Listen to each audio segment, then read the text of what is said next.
follower. I think it brings it up to like 9 or 10 now. All right, so interact with us on Twitter at @RoadSports_NW as well. Reminders, our winners are chosen at random. Our first question of the night: tell us what the first pitch time and temperature will be for tonight's Mariners game. Answer this for a chance to win a large pizza from our friends at Pizza Hut. This is the first of 5 chances to win prizes tonight just by interacting with us on Twitter. Last time out, Kuma was pretty good against the Detroit Tigers. He goes 7 innings, didn't factor into the decision. Tries to get a win against the Diamondbacks tonight, and even this series, first pitch is coming up on Root Sports.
A beautiful summer night in Seattle, and time for Mariners baseball on Root Sport. Nice shot there of Elliott Bay looking on from West Seattle as the Mariners and the Diamondbacks get set to tangle in the middle game of this 3-game interleague series from gorgeous Safeco Field. Hisashi Iwakuma up on the mound tonight, making his 8th start of the season, opposed by Zach Godley, making only his 2nd career start up on the mound for the Diamondbacks. And right now, how about a look at Chip Hale's starting lineup tonight, Mike? It's a good offense. 3rd in the National League in hitting. Inciarte going to lead things off. Then it's Pollock leads the club with 22 stolen bases. Paul Goldschmidt leads the National League in average on base percentage and RBIs. He homered in last night's ball game. Peralta and Saltalamacchia getting their first starts of the series. Jake Lamb had the game-winning RBI in last night's game. Owings, Hernandez, and Ahmed round out the 9 for the Diamondbacks. And the numbers for Iwakuma this year, just his 8th start, 4.5 ERA, 2-1 record. In 42 innings, he has 32 strikeouts, only 7 walks. Opponents hitting .263 against Iwakuma. And we'll take a look at the defense for the Mariners, brought to you by American Family Insurance. Actually getting the start in left field, Jackson in center, Seth Smith out and right. Seager at 3rd, Miller and Cano playing up the middle. Trumbo at first base, Morrison getting the night off, and Mike Zunino will do the catching. And last outing against the Tigers, Iwakuma was really good. Gave up a couple of runs early and then settled down. Only 6 hits in that outing, a couple of walks. He did throw 112 pitches. And his first pitch here tonight, Inciarte. And across his home plate for a strike. That was really an impressive start for Iwakuma against the Tigers. I thought it was, and I thought it was interesting to watch him. We always talk about his fastball location, and his fastball will be in the upper 80s. And, of course, the great split But he ended up throwing more curveballs. He had to make an adjustment to all the right-handed hitters, so he threw his curveball quite a bit more in his last outing. And it was an effective pitch for him. At last start, 112 pitches, a career high for Iwakuma. And Ciarte batting .295, the Diamondbacks leadoff hitter.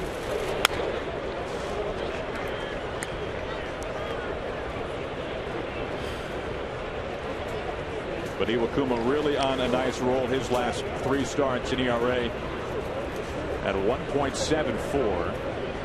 And opponents hitting well beneath 200 against him. Soft roller right there to Cano. And an easy out, number 1. And I think that's been the adjustment. That last pitch, get ahead of the hitters with his fastball, put them away with the split. That last split well off the plate away and gets an easy ground ball. You take a look at the last 3 starts for him. Showed you about the Tigers. Then it was the Yankees. And, of course, the Angels, where he really pitched well. 8 innings, just 3 hits. Did not give up a run in that one. It's been an impressive stretch for Iwakuma lately. Now facing A.J. Pollock, the center fielder. Pollock 22 steals. Want to keep him off the base paths as much as he can. And he's also hitting over 300.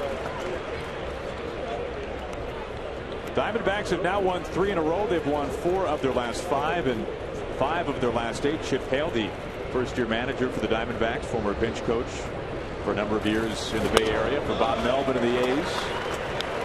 And Iwakuma ahead of the first 2 batters quickly. I think if you look at the last 3 clubs the Mariners have faced, the Tigers, the Blue Jays, and now the Diamondbacks, all those clubs, they're amongst the league leaders because they're really good fastball hitters. They want to hit the fastball. And I think Iwakuma's. There's a tough play, decides to gamble with it, and a foul ball. Made the right decision. He did not have any chance to get Pollock. Really gets down the line in good shape. So good idea to just let it roll foul. But on those clubs, you have to have some off-speed pitches. We talked about the curveball with Iwakuma. If you take another look at this little check swing, fortunately, hit the cut of the grass, and Iwakuma lets it go foul. I think his split will be in play a lot today. Trying to keep everything below the hitting zone.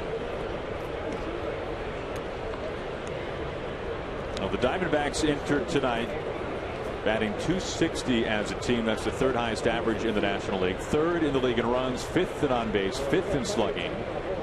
And they have the 2nd most stolen bases in all of baseball, not just in the National League.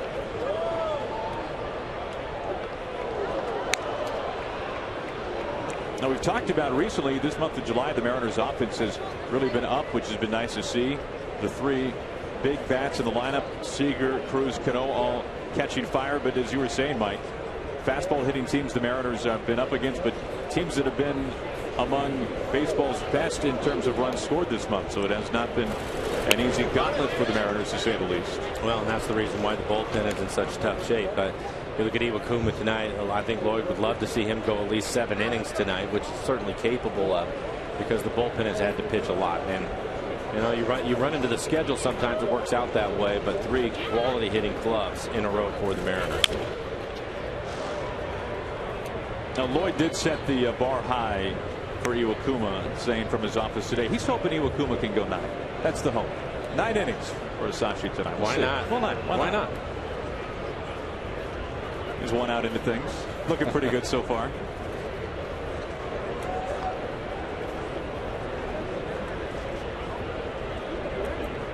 Again, the 1-2 to Pollock.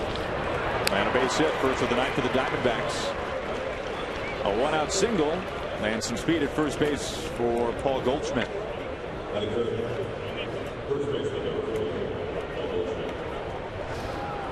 Well, he gets a fastball. It's right on the inside corner.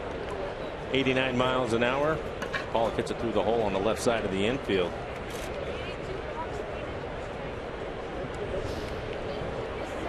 Now, last night at this time, we barely had the opportunity to sing the praises of Paul Goldschmidt before the 2nd pitch of the at-bat that he drove out to left field for a home run. His 22nd of the season. First pitch curve for a strike. And you can see where Goldschmidt fits in with the best of the National League, and he's at the top of a lot of lists.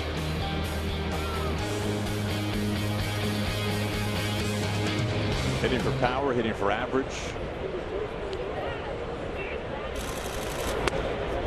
He has the highest on base percentage in baseball, and aside from that .345 average helping him get aboard, he leads the game in walks, and he also leads the game in intentional walks. He has 9 more than Miguel Cabrera.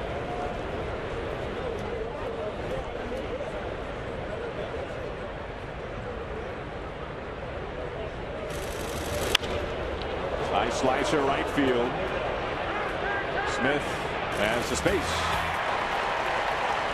Out number 2, Pollock back to the bag at first.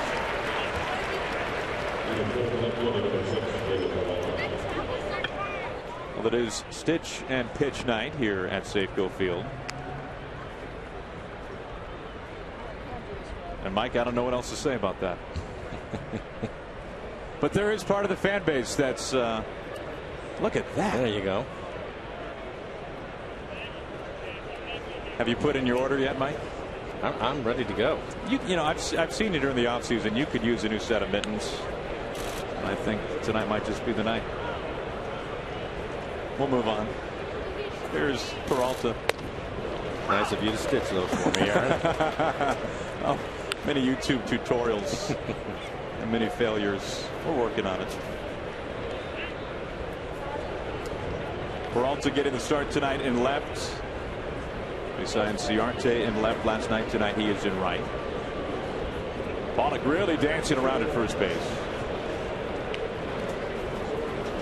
Now this will be a test for Iwakuma, who controls the running game better than legitimately almost anybody in the game, certainly in the American League. And as we mentioned, hardly anybody steals more bags than the Diamondbacks. There goes Pollock. Pitch outside, throw to second, tag applied, he's safe. Well, that is the first stolen base allowed off of Iwakuma since the end of 2013. That's a good call. Well, you can see how far Brad is out in front of the base. I think Mike Zunino would like to see him take the throw. And if he's going to be in front of the base, have his left foot right next to it. But you can see how far back he had to reach to put the tag on, because the throw was there in plenty of time. 2 outs and a man in scoring position.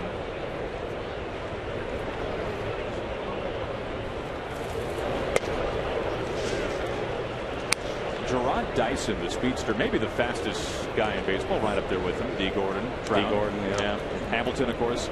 But Dyson was the last man to steal a base off of Iwakuma. It was in late September of 2013. It was Hisashi's final start of that season. You mentioned how much the Diamondbacks want to run. I was talking to Trent Jewett today, bench coach for the Mariners, and he said that's one of the things that he felt pretty good about today with Iwakuma on the mound because of that. Because he said he felt that they were going to try to run the entire series. But Iwakuma does such a good job, he thought he'd give Mike the best chance to throw some runners out. And Zunino will be busy. Pollock at second, 2 outs. Opposite way and a base hit. Pollock motors to third, and he'll score. Diamondbacks an early 1-0 lead. RBI by Peralta into left with 2 outs. And still really coming in big for the Diamondbacks early. Well, it's a solid base hit. Take a look at the pitch. That's a split. You can see it running away. Just didn't dive out of the strike zone. Stayed up a little bit. Right about the knees on the outside corner.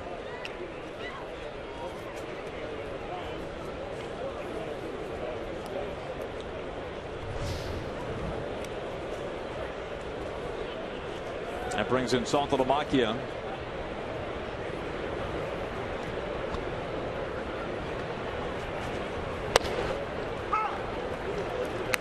For Saltalamacchia, this is now his 9th season in the big leagues. He's playing with his second team this year. Began the season with Miami. In fact, last year was his first season with the Marlins. Ended up being released by the Marlins. Had a pretty hefty contract there. And picked up by the Diamondbacks.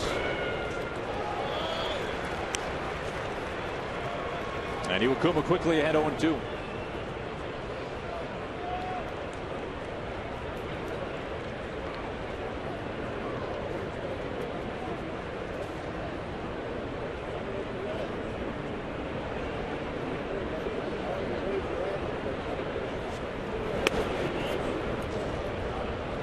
Saltalamacchia was part of the trade which really helped to build the Texas Rangers. A deal that involved Mark Teixeira. They got Elvis Andrews, they got Neftali Feliz, Matt Harrison, and Saltalamacchia, who has the longest nameplate in baseball.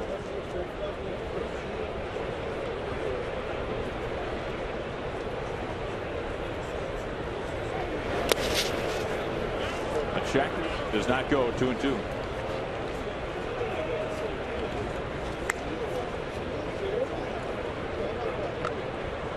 Well, we were talking about Ian Puma getting deep into the game, but already 22 pitches here in the first.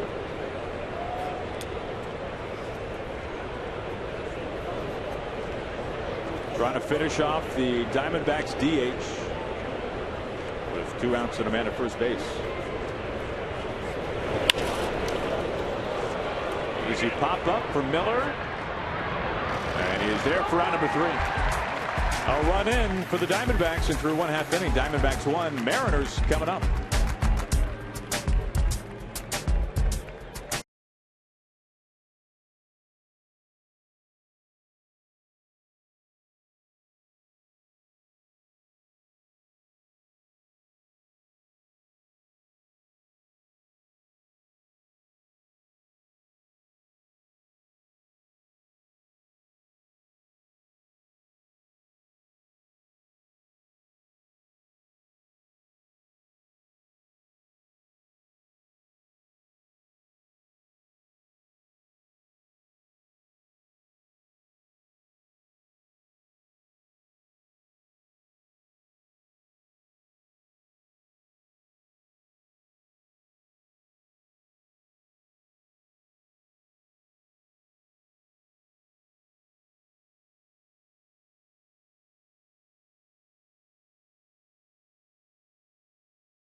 Zach Godley, 25-year-old right-hander, making only his 2nd career Major League start. Had a fine debut against a really hot-hitting Milwaukee Brewers team recently. Got the call straight up from Double-A to the big leagues. And Mike, how about a look at the Mariners starting lineup tonight? Our starting lineup is brought to you by Chevron. Austin Jackson going to lead things off. Then it'll be Kyle Seager. Cruz the DH tonight, batting 3rd. Cano, Smith, and Trumbo, a hot hitter, bats 6th in the lineup. You can see what he's done since July 4th, a .339 batting average. Miller, Zunino, and Ackley round out the 9 for the Mariners. For Godley, first pitcher since 1900 with 6+ scoreless innings, 7 strikeouts, and did not walk a batter. That was against Milwaukee in his debut. Again, the young man just called up from Double-A. He has a good fastball. They'll be in the low 90s, mix in a cutter, 12-6 curveball that he likes to bounce in a split. And you know, when you look at those numbers against the Brewers, a lot of people, especially since in an American League city, you think about the Brewers and you think about a last place team. But right now, this month of July, only 3 teams have scored more runs in baseball than the Brewers. So Godley was going up against a really hot hitting team in Milwaukee. It was a very impressive debut.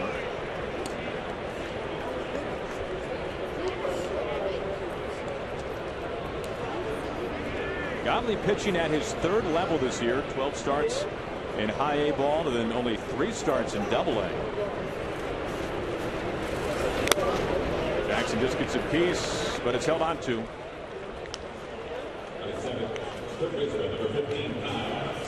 Look at the defense for the Diamondbacks, brought to you by American Family Insurance. Peralta in left, Pollock is in center field, and Ciarte out in right. Lamb at 3rd base. Ahmed Knowings playing up the middle. Goldschmidt the first baseman, and Hernandez doing the catching tonight.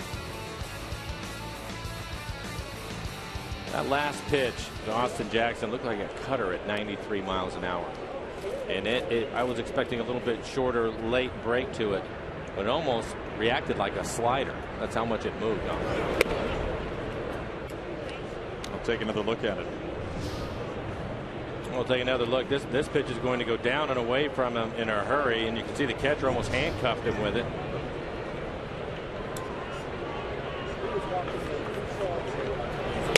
That pitch is almost a little reminiscent of what we saw from Chris Archer with that power slider.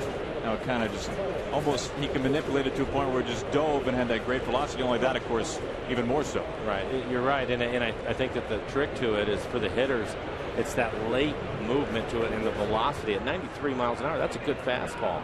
And that late movement, it's going to be tough for the guys to react to that. I'd be curious to see what kind of adjustment they make second, maybe third time through the lineup, depending on how long they'll leave him out on the mound. Now they faced a live arm last night in Robbie Ray, and he had some great late movement to it as well. No, you're right. And it was at 96 miles an hour, the left-hander last night. Arizona has the shift on with Kyle hitting. Seager, a 7-game hitting streak.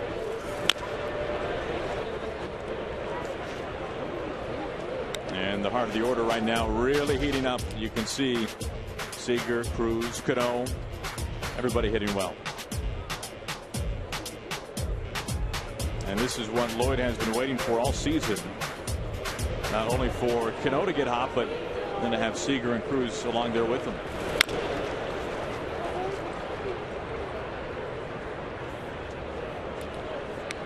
Now, Diamondbacks pitching has been lights out lately. This is not an easy test in this series for Mariners hitters. When the Mariners scored a run last night in the 5th inning, that snapped a 22-inning scoreless streak by Diamondbacks pitchers. That was the 4th longest in franchise history for Arizona. And they have held opponents off the board in 25 of the last 28 innings. Another shift. Owings. And that awkward angle that second basemen are having to get used to these days. It's a throw there for out number 2. I think that was on the cutter again. That one more in the middle of the plate. Kyle was able to hit it hard. If you're a second baseman coming up through the minor leagues for essentially any team, that is a throw that you're having to practice now. Well, they typically, now they have the fall league, but they also have instructional leagues during spring training. Those young guys will be out there working on that. I'll guarantee it. Just because they haven't been used to it. They're not going to do much of that when they're in high school and college, so they have to work on it somewhere. Lamb, a nice pick. One pitch, Cruz out, and the side retired in order. And Godley, as he always does, running off the mound, a 1-2-3 inning for the rookie.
Second inning.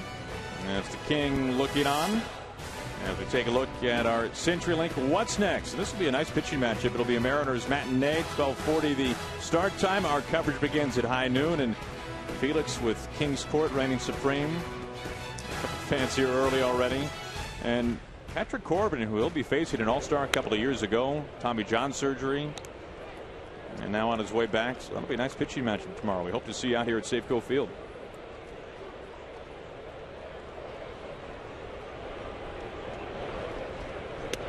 Next pitch to Lamb outside.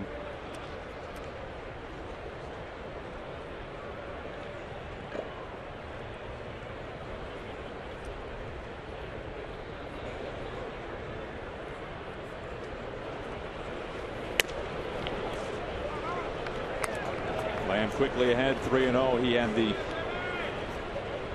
game-winning sacrifice fly in the 10th inning for the Diamondbacks last night.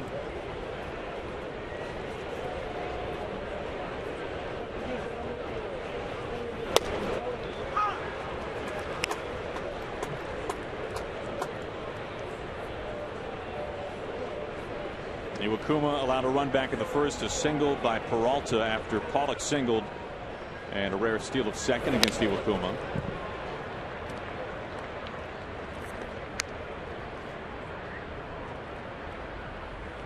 Now, for those of you playing along with us tonight on Twitter, first pitch time was 7:10, right on schedule, and a gorgeous 80 degrees here from Safeco Field.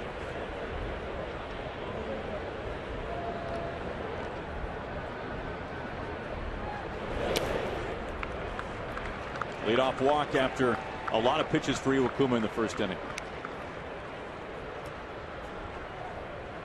And you can see it right there, 29 pitches with nobody out here in the second. So for the bullpen, he's going to have to run together a couple of quick innings. Now he can certainly do that. Iwakuma can keep the ball on the ground. See if a double play can help him out here. Now, last night it was Mike Montgomery who threw 116 pitches for the Mariners. That was the most by a Mariners starting pitcher since Paxton threw a $118 last August. So you could see that the state of the bullpen was such that Lloyd was trying to stick with the starter, and he did so as long as he could. And then he brought a starter. And then he brought another starter. Jay Happ coming out of the bullpen last night and pitched well.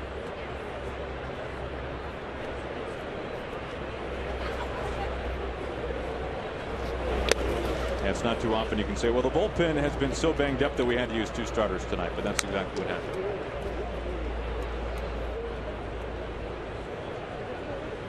And really, when you think about it, they're in a tough run right now, and they're not going to have another day off until a week from Thursday.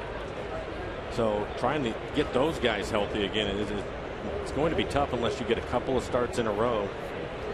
Maybe it'll be Iwakuma and Felix. We'll see. This is stung deep left center. Jackson right there for out number one as Lamb tags and gets into second base.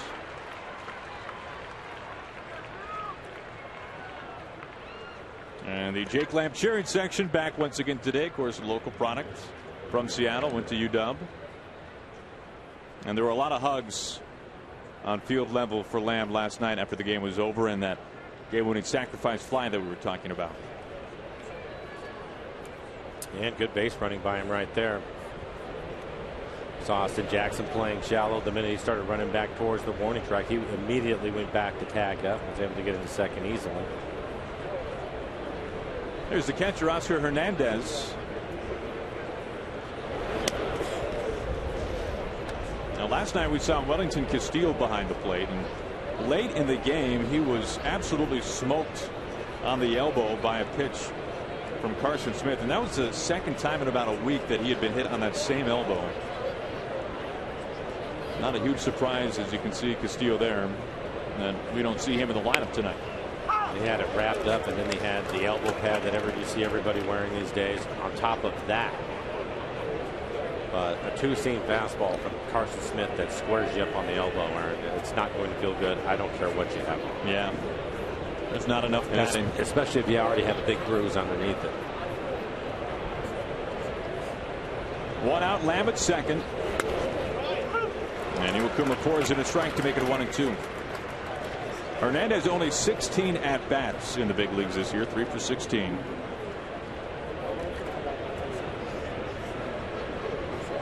The Diamondbacks this year hitting .242 with runners in scoring position, and already 1 for 1 tonight.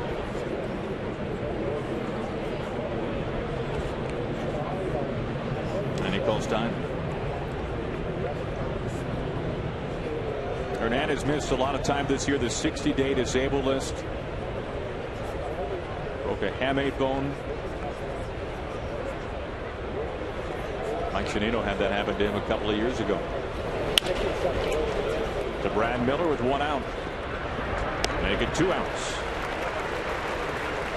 Lamb advances into third base. 2 down. A runner 90 feet from home for the shortstop, Ahmed. Enjoy blue skies, green grass, and Mariners baseball right here at Safeco Field. Take the afternoon off and join us for a Mariners matinee tomorrow afternoon at a special 12:40 start time. Catch a game in summer sun at the ballpark when you pick up tickets at mariners.com. The King will be on the mound. Happy Felix Day in advance. And Felix has been incredible over the course of his career in interleague play. Just under 35 starts against the National League in his career, and Felix an ERA of about 2.5. First pitch to Ahmed, and misses for ball 1.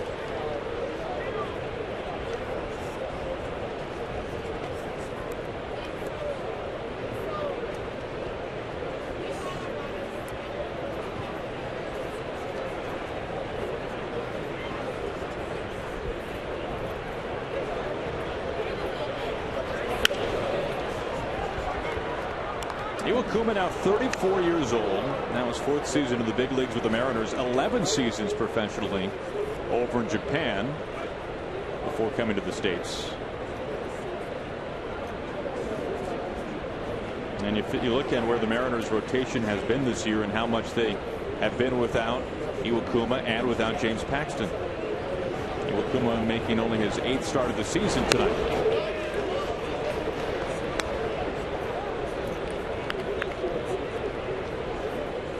You can see Paxton there, still nursing that strained ligament in his finger on his pitching hand. Doesn't sound like he's anywhere close to returning.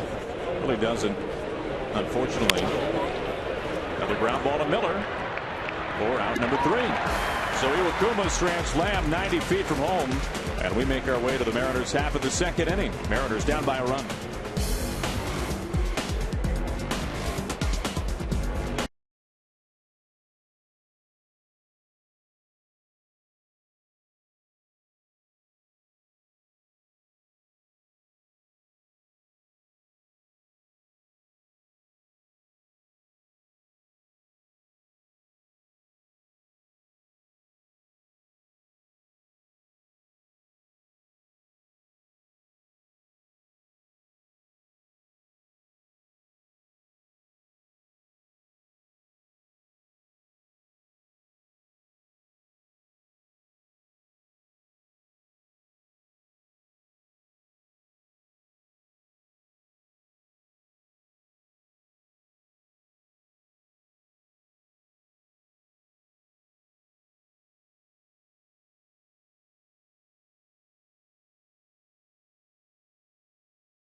Hope you can stick around after the game for Mariners postgame presented by Delta Airlines. It's on to the bottom of the 2nd. The middle 3 of the order will be due up for the Mariners. facing Zach Godley. And Mike, in a situation like this, you're facing a pitcher there is some film up, but only a handful of innings. Godley making his second career start. Pretty good amount of talk in the dugout after each at bat, trying to figure out what's going on with Godley. I would think so, but Aaron, I've said it many times, you still have to stand in that batter's box on your own and take a look at it. They can tell you that his fastball is 93 miles an hour and that he's going to use a cutter and talk about his curveball, and you watch it on TV, but it is different when you're standing in the box. I think for a lot of the guys, especially the veteran guys, you'll see them take more pitches. We saw that with Seager 2-0 still taking a pitch. I think you want to get a look at that cut fastball that everybody was talking about today, and I think that's part of the process going through it. And that's the reason why I think that when you see a pitcher for the first time, the pitcher is the one that has the advantage. If he can locate his spots, because he knows your weaknesses too. He has the scouting report and watch the video. But as a hitter, you still have to attack it and put it in play. And again, 2-0, taking that pitch. Been a hot hitter in the month of July, 347, 7 home runs in the month. It's great to see. Power numbers have really climbed this month for Robinson. Most home runs he's hit in a single month in his Mariners career. Owens there for at number 1. Oh boy, look at that beautiful mountain rain there. Doesn't get old ever. Looks photoshopped half the time.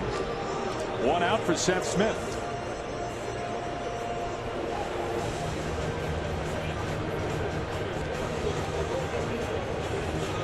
Arizona struck early in the first inning. Peralta the RBI single to score Pollock from second.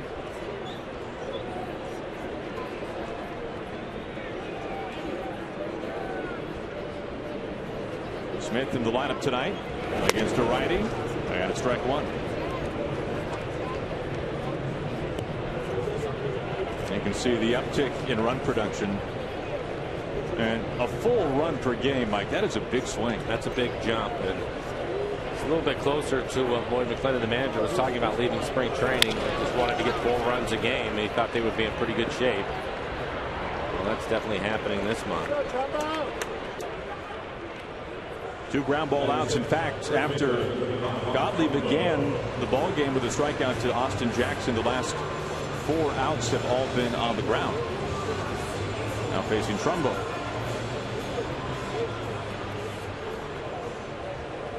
And I think in large part to the cut fastball, it has that late movement. You think you're on it and try to square it up, and you end up hitting the top half of the ball. That's the reason why they're hitting it on the ground. See if that changes as they move along here. The thing he has done is he's pitching down in the bottom of the strike zone. Another fastball right at the knees. Now, Godley was drafted out of high school by the Mets in the last possible round. Did not sign. Went on to college. Actually pitched 4 years in college, which is rare. 3, the final 3, at the University of Tennessee. And then was drafted in the 10th round by the Cubs in 2013. And then traded the following December to Arizona, part of the Miguel Montero deal. Montero, an all-star catcher last season. Now one of the backstops for the Cubs, and Joe Madden. So he was a key part to a deal with an all-star catcher. And when you're a young pup in the minors in Single A and you see that your name is in a trade acquiring a catcher who played in the Midsummer Classic, it's not taken very lightly. That's a pretty big deal for a young player. I would think so. It also opened up an opportunity for him. And as any player, I don't care what level you're at, that's all you're looking for. And here he is. Got here soon. Slicing to right. Will it drop in? It does. He has been hot. Had 3 hits last night, 3 for 4 last night for Trumbo, including a couple of doubles. And that was not an easy pitch to hit. Looked like the cutter again. It was down at the knees on the outside corner. Really an excellent pitch by Godley. But you can see Trumbo, a little abbreviated swing. Just go the other way with it as you look at our Alaska Airlines Supermo and the swing by Trumbo. Did not roll over on it. Picks up the Mariners' first base hit. Edgar looking on, very pleased.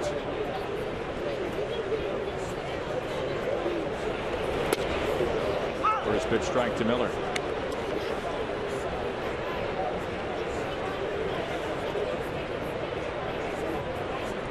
Brad, 8 home runs, nearly 30 RBIs.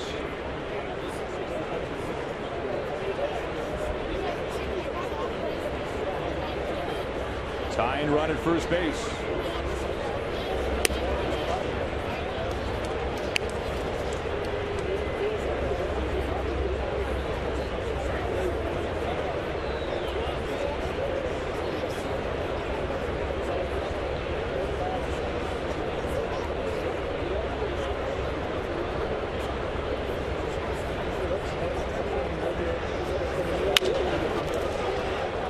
Ahmed, the shortstop, a low scoop. And Goldschmidt on the receiving end. Trumbo stranded. And we're through 2 innings.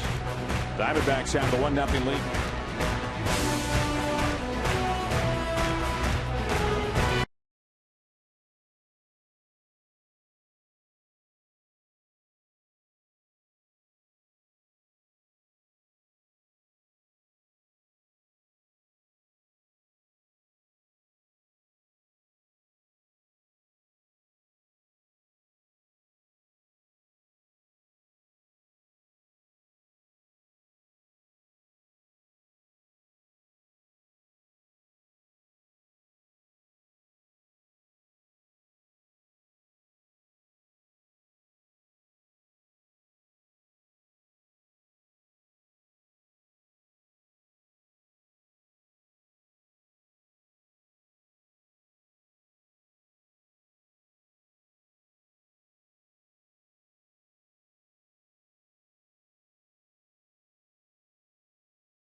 Mariners baseball on Root Sports is brought to you by Honda. Get a dream deal on your favorite Honda now at your Honda dealer.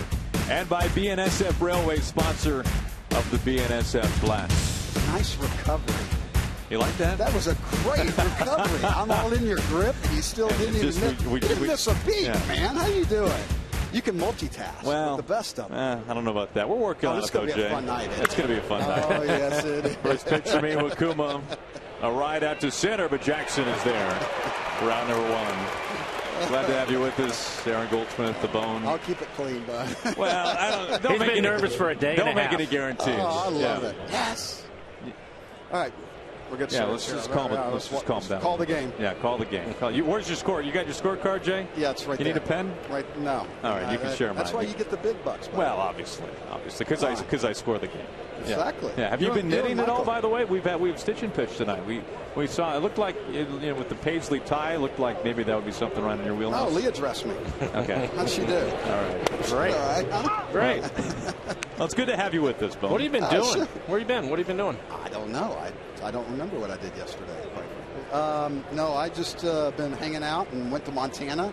Went and got lost for 2 weeks in Montana and did a little fly fishing and enjoyed my enjoyment for a little bit with my bros. And now it's back to work, if you call this work, for a few days and doing some some more trucks, baby.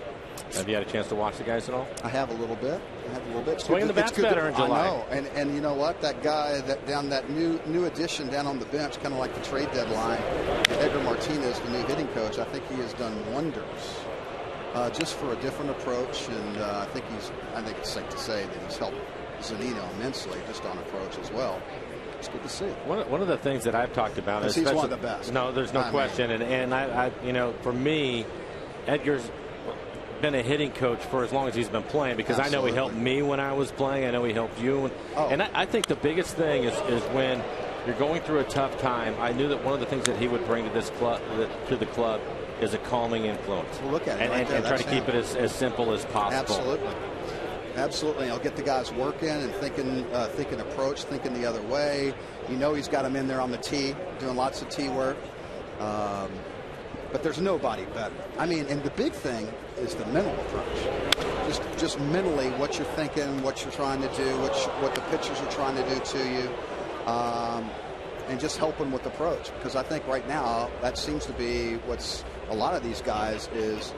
They seem to change their approach in the middle of their ABs. How about Trumbo right there? That's a good pitch, a cutter down and away, and yeah, just take what they give you. I mean, the guys made you look silly the first couple of pitches, and then you just hit it where they pitched it. So that's huge because he wasn't using any part of that ballpark early on. Right.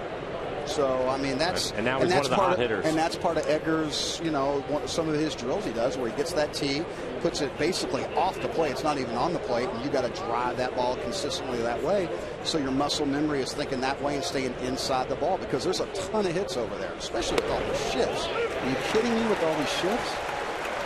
Pollock kind of looking 2 outs. How many are we up to right now? A big fan. He has the number, actually. We over 50,000 yet on shifts? That was in April, yes. See, that's well, in all seriousness, the shifts have gone. I mean, they have literally doubled. It seems like every year over the last 3+ seasons. Buy shifts. You can only get so many. Like mulligans, you know. 2 outs, and it brings in Goldschmidt. Long way to go for Miller. How good is that guy? And a base hit. MVP. Well, he's pretty good. Man. Goldschmidt has just been an on-base machine. We mentioned earlier that he is leading all of baseball in on-base percentage. But last night he reached base 4 times. If you go back to his first All-Star season, 2013, and you look at 4 times on base in one game, Cabrera has done it more than anybody else. Then Trout and McCutchen, and then Goldschmidt. And look at the MVP awards that you have for the 3 men on the left in Cabrera, Trout, and McCutchen. And Goldschmidt is right up there. Yeah, exactly. He might have one. He keeps on the tear he's on. I mean, look at the National League right now. Goldschmidt and Harper, the other big name. I think it's going to be difficult for him. Because of Harper? I think because the ball club. I think they're going to walk him. I think he's sure. I think his on base percentage is going to be great, but I don't know that he's going to have the opportunity to do a lot of damage. We were smart doing that too. Why would you let one guy in that lineup beat you? I mean, 75 ribbies right now. That's pretty impressive. Now, especially you consider the Diamondbacks right now, 8 games outside of the Dodgers, 3rd place in the division, and the Nationals, meanwhile, in 1st place in the East. And Harper, a big reason why, having just a spectacular season. And the Nationals just get tapped on. Yeah, how about that? I mean, I love this time of year because you just never. I mean, some of the craziest things in the world can happen right now. You're like, I never saw that one. I'm like Tula. I never thought Tulowitzki would go to the Blue Jays. Do they need hitting? More hitting? And they already had Reyes. Good grief! Yeah. I know who's. I mean, he's got speed. He's the one guy that can basically generate runs, create runs for you. Does a great job at shortstop. So I mean, they need arms. But something tells me they're going to take one of those big bats and package it and go get somebody. Who it's going to be, who knows? David Price, maybe. You never know. That's the thing. You just never know. It's an exciting time of the year. These GMs, they're busy. It makes it a lot tougher on them now if you're one of those clubs within 3 or 4 games and deciding which way you want to go on. Yeah, do you throw out the anchor or you fire sell? I agree. Stings this to left field off the bat of Peralta. Goldschmidt into 3rd. He's being waved in. Here comes Miller's throw to the plate, cut off by Seager, and now we have it a rundown. Peralta is out, but and it's Goldschmidt who comes home. And another run in for the Diamondbacks. It will end the top of the 3rd, 2-0 Arizona.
So far, making only his second career Major League start. Aaron Goldsmith, Mike Blowers, Jay Buhner. Bone, you don't seem very excited to be here. Hopefully that'll change.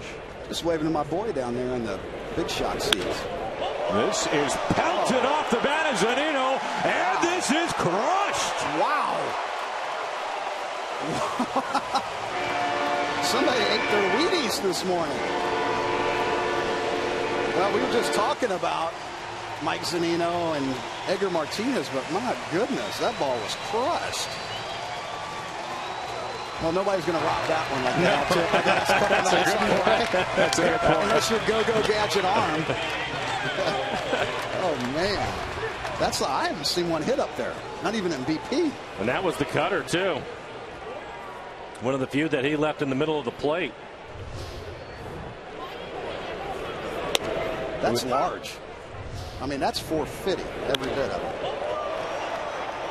Every bit. But they'll say it was 410 or something. See, there's Poppy getting all fired up. First run allowed in Godley's young career. Remember, he went 6 scoreless in his big league debut, and now, as you can see, Zunino an 8-game hitting streak. Well, you're going to have to cut that cutter off, and that's exactly what he did. He's got a good one.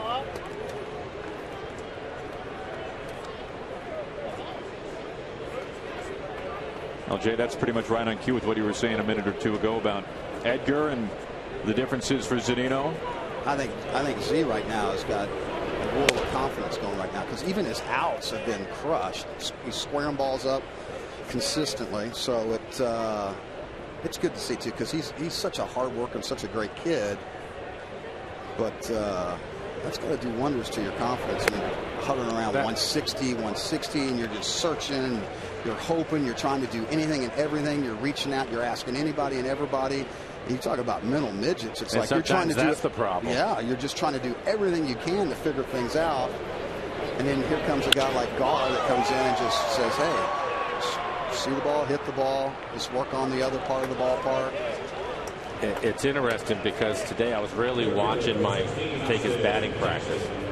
And you know how this goes sometimes when you get into bad habits. Some of the best things you can do is trying to get out of that or get to a better position is over-exaggerate that. Right. And he was sitting in there and hitting, and all he was working on today was his head. He would hit the ball, and his eyes never left the hitting area. He never looked out to where the ball was going, in other words. Right. And that's something that Edgar had talked about a few weeks ago. And then today I was talking to Lloyd about it.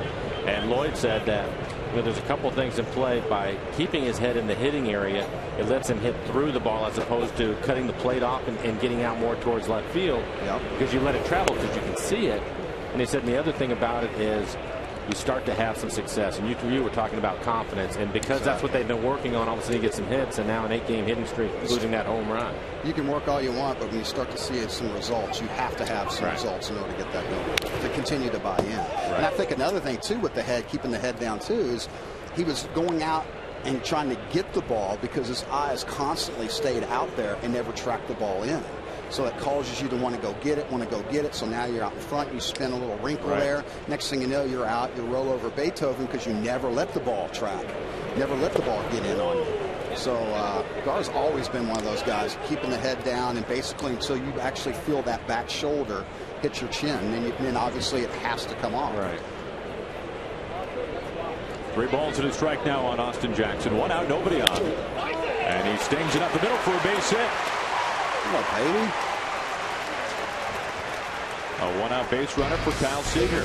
Celebrate Jamie Moyer tonight, member of the Mariners Hall of Fame, with a special luncheon in his honor on August 7th. Enjoy a meal on the Safeco Field infield and listen to great stories and memories from Jamie and other Mariner legends, including on the bone, Edgar and Sweet Lou. Visit Mariners.com/Jamie for more information. And yeah, that'll be a fun one, huh? Bring an oxygen mask, because Jamie's going to suck out all the air. He is going to be like wound up and I can talk with the best of them. I love him.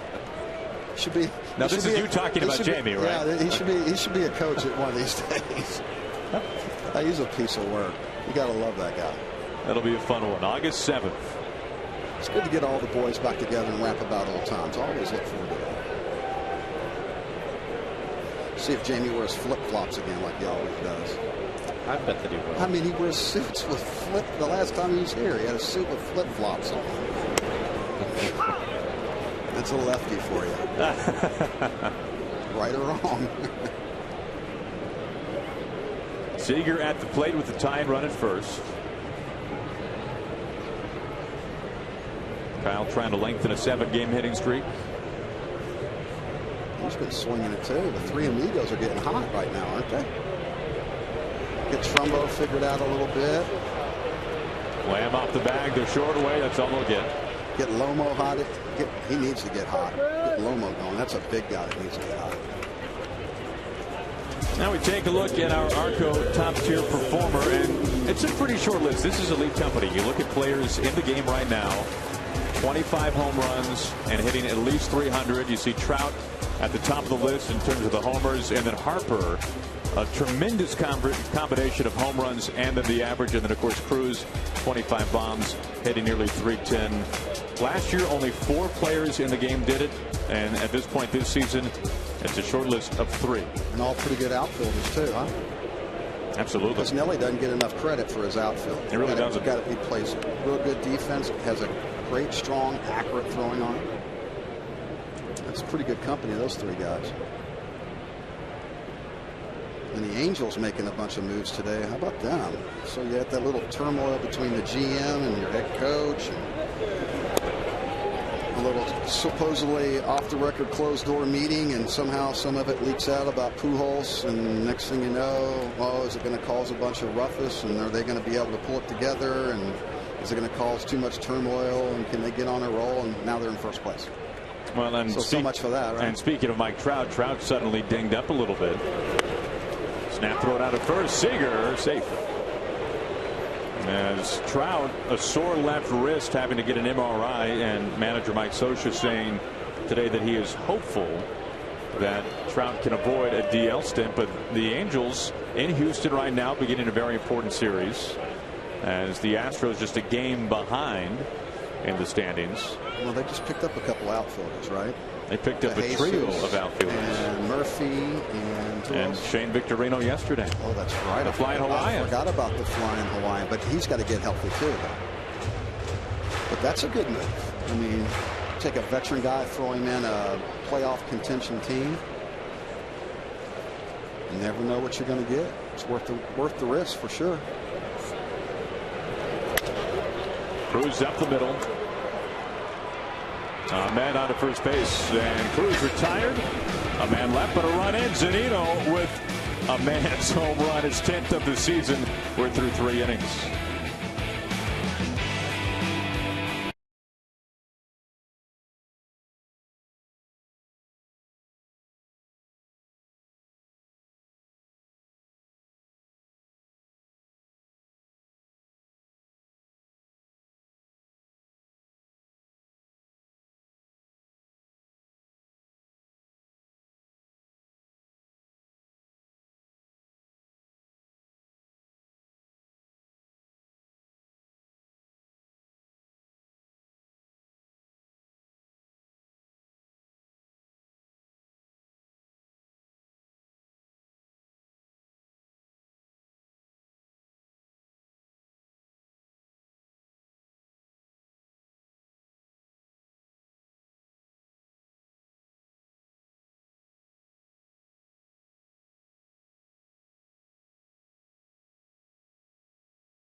We trail 2-1 as Jay, how about this? We take a look what's going on tonight at Fenway Park. Mookie Betts, a stellar young center fielder, climbs the fence, and yet when we look over, he loses he dropped the ball. it.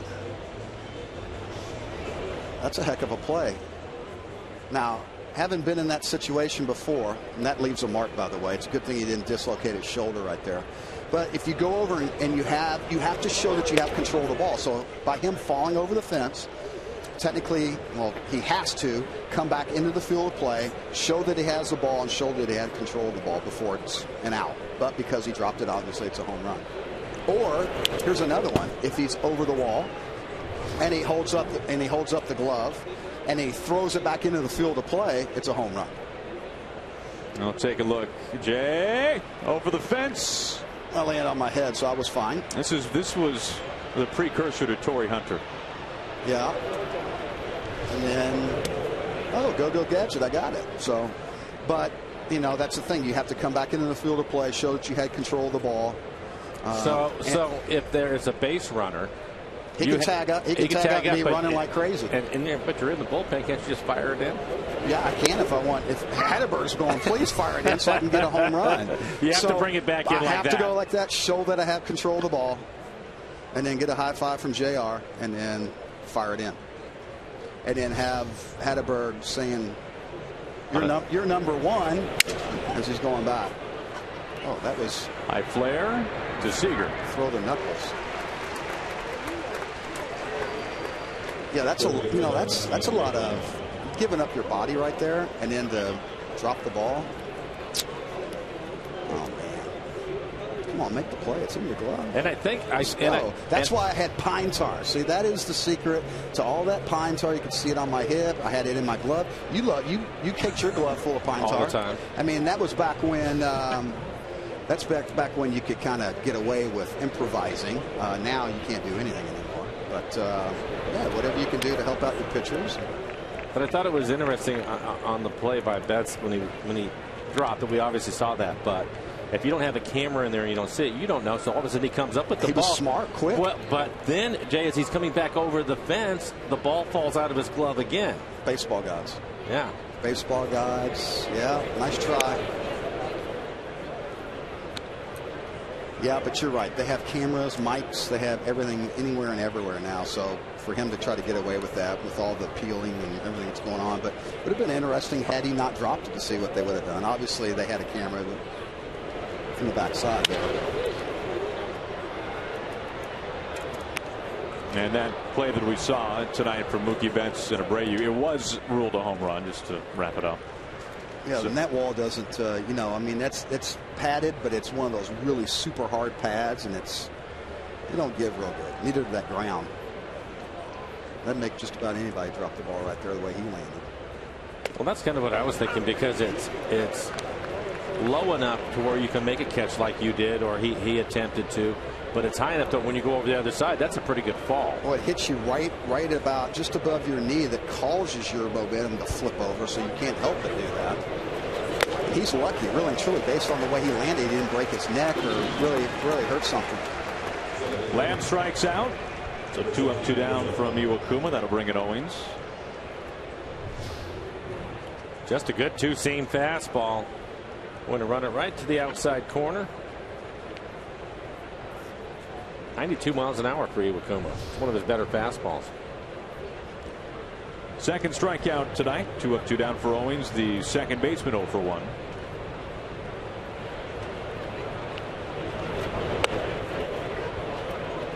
You got some young kids in that lineup, don't they? Diamondbacks. Some good hitters, talented, pretty good young hitters. And that Ray kid last night, he was fun to watch. 96 miles an hour. It's a special lefty, isn't it? Yeah.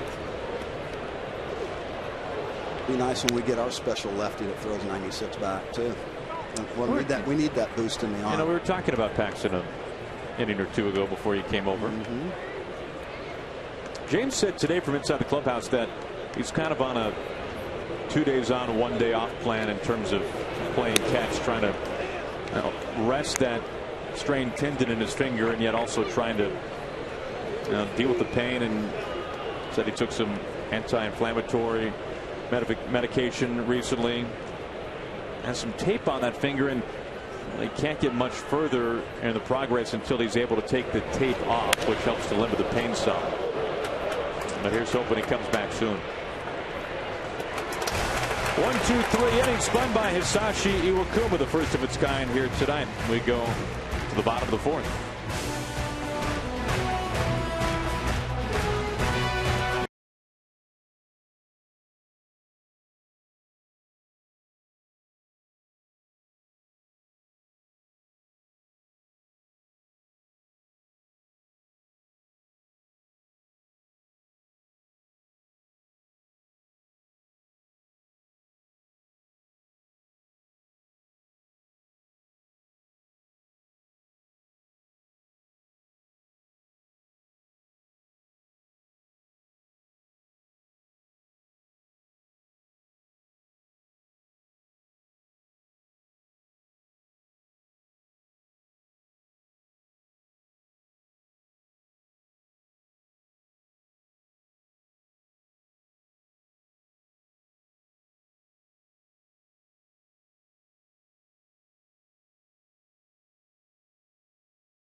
$1,132. That's the number of MLB players that were born in the state of California. Use hashtag RootQ3 and tell us which state ranks second for a chance to win a Root Sports Bluetooth speaker. Reminder, winners are chosen at random, and since it is Twitter Tuesday, remember to follow us on Twitter at RootSports_NW, or Brad, Jen, and myself actually got real Twitter accounts, guys, and I think my promotion is working because my followers have doubled over the course of tonight. Now, the bad news is I had 11 to begin with, and I believe I have 22.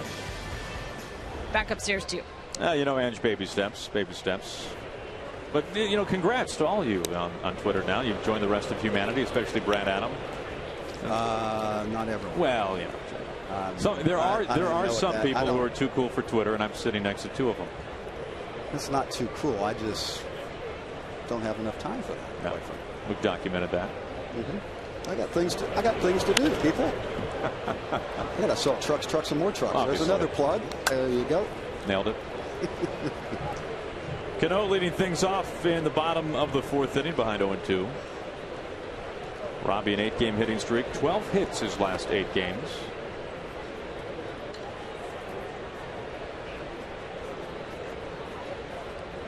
So cut that slider off right here. He's going to get it. Cut piece.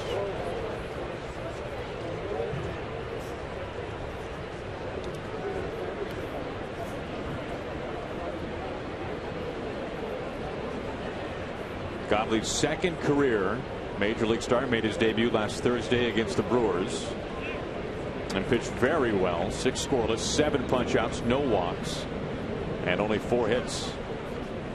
It's a nice debut, huh? Now the turnaround for Cano this month has been incredible to watch, and a big reason why the Mariners offense entering today 6th in Major League Baseball in runs scored this month. Well, all 3 of them, the 3 amigos, they're all 3 of them right in the top in baseball for the month and hit. So you're right. Good home cooking, I guess, and starting to heat up. You know, the summer months are here. Start squaring the ball up consistently, gets the confidence going.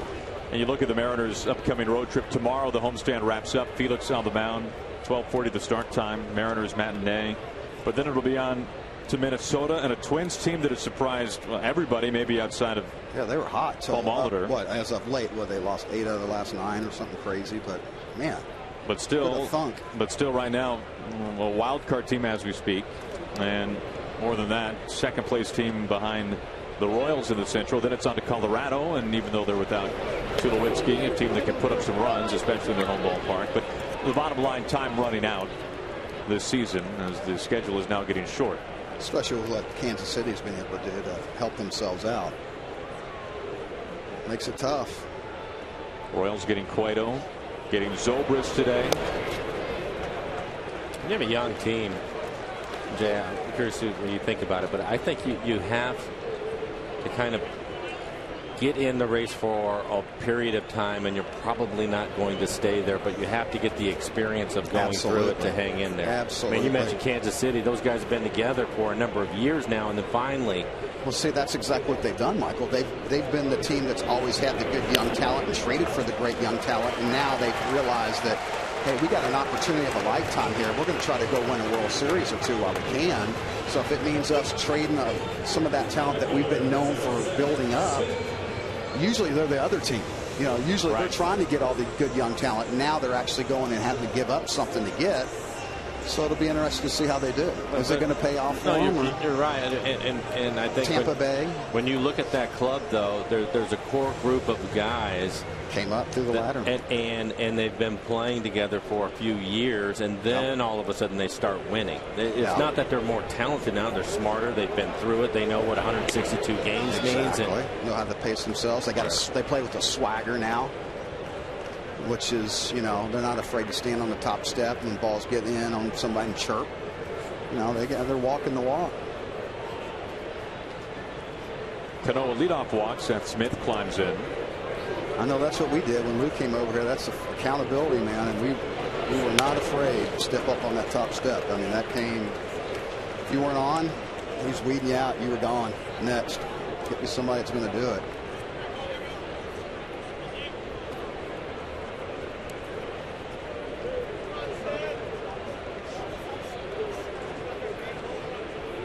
Smith at the plate with the tying run at first.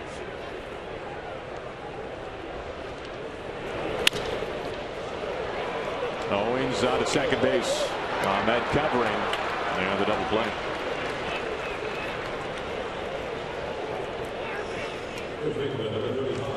Well, how about we take a look now at our Geico this date in history, and you two guys remember this fondly. Ken Griffey Jr. tying a major league record, homering in his 8th consecutive game. I think it was a fastball over his head, and he tomahawked it into the upper deck. I was telling Aaron about that earlier today before the game, and I said it was amazing that he hit that home because Willie at the time threw hard. And he was still able. He was still able to get after that fastball. Weren't you the one? I was trying to remember, but I thought you were the one after 3 or 4 days of Junior hitting home runs, and you would ask him every day, and he would tell you, "Yes, I'm going to." And then I think it was the 9th day he came in. He said, "Not today. I'm rolling over on the ball today, or something. My swing isn't right." He was amazing, though. I mean, that's playing at a different level. You think? I mean, you know, good call there. But he's locked in all year. You know, they talk about some of these guys that are hot in July. Yeah. How about hot April, May? Hot from spring training on, all the way through the playoffs.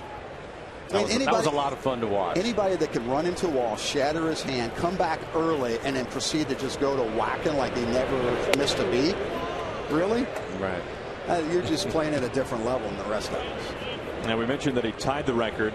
He tied the record set by Don Mattingly. And the interesting thing about Mattingly, who did it back in 1987, is that he had the All-Star break up his string of 8 straight games. And then you look in the National League, Dale Long did it with the Pirates. So you have 3 who have homered in 8 consecutive games, which seems like it wouldn't even be possible. Well, Cargo's pretty hot right now. He's been on a roll. What's he have, like 8 in the last 5 games? He's been crushing it. I mean, that guy, you talk about getting hot at the right time, right before trading deadline. Be curious to see if Colorado hangs on to him as well. I mean, talk about getting a guy that's hot right now in a big bat. Now they got rid of a huge contract in Tulowitzki, who will be with the Blue Jays through 2020. Down on strikes, Trumbo after a single back in the 2nd. And that'll wrap up 4 innings here from Safeco Field.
brought to you by Sleep Country USA. This series wraps up tomorrow. Felix up on the mound, 12:40 the start time. Our coverage begins at high noon. Then a road trip off to the Twin Cities. Minnesota for 4, second place team in the Central. Then we go to Denver, baby. That's a great city. Would you like to hit in Denver? Oh, I love going and playing that. I mean, luckily, interleague play had started towards the end of my career and got a chance to go play there. And as you guys know, love the fly fish. I would always go hit that South Platte and then come into the ballpark and play a ball game. I was going to ask you about the South Platte. I'm glad you brought that up. Love it. One of my favorite rivers to fish. Love it. How about Old Mile High? That place, they set attendance records year after year after year. There was like 50,000 a game there. I mean, Larry Walker, Big Cat. I mean, they had some boppers in that place. You're talking about slugfests. Soft check swing. Cano's got to hurry, and he got rid of it in time. He's got a what? Does he have that gear? I mean, seriously, he knew he was going to barehand it. He's like, don't worry about it. I got this. Ho hum. And that's really easy to do. This guy, another guy that plays at a different level. What even really close? Yeah, but that's before they threw the baseballs in the dehumidifier. I mean, you talk about hitting balls like 500 feet. That was a fun place to take BP. There's Ahmed, the shortstop. Lou didn't like it a whole lot because the first 2 groups would lose all the baseballs, and then he'd be like, all right, that's it. We're just going to, you guys want to play home run derby? How about we just won't even hit now? So he would. He'd get so PO'd. Really? Oh, gosh. And he would make Matt, remember, he'd make Matt, John McLaren, go in the seats and sit out there and throw them all back in because we didn't have it. Because, you know, when you travel, you can only take so much equipment. And otherwise, you got to buy baseballs from the other teams. And, you know, he would get so upset. I remember that he used to be that way when we would go into Old Tiger Stadium, too. And one time he canceled batting practice. Yes, he did. Because we were trying to hit it up on the roof and out of the ballpark. Because Cecil Fielder was doing it. So Junior and I and everybody were like, hey, if he can do it, we can do it for sure. And even Prince, he even had his son Prince, who obviously now is with the Rangers, was out taking BP with aluminum bat. He's launching at will during BP. He's like 12 years old, too. Really? Yeah, I'm not, it was impressive. I'm not exaggerating. This kid is launching. And we're like, okay, well. Yeah, so we thought we were getting into bad habits. Yeah, so we proceeded to. Which we were, but it was fun. Yeah, but don't we still have the record for most home runs? You know, so what? We walked into our fair share. But yeah, he called off BP the rest of the road. Oh, that's fantastic. Until we begged him because we loved the early hit. So he gave it back to us. This is Inciarte. You know, talking about Colorado, Andy Van Slyke, Mariners outfield coach, played there as a member of the Pirates, and he recalls a time where he broke his bat and doubled off the wall. And he said he stopped at second base, and he said that's impossible. A broken bat double off the wall, but that's what happens when you play at that altitude. When I was with the Dodgers, I saw Raul Mondesi break his bat and hit a home run. Really? Yes. That's a strong boy. Yeah, he was. I mean, he had some serious power, but it broke his bat. Oh, my. Wow. Inciarte crushes this. Speaking of homers. Way to go, Mike. Third home run this series for the Diamondbacks. And for Inciarte, his 3rd this season.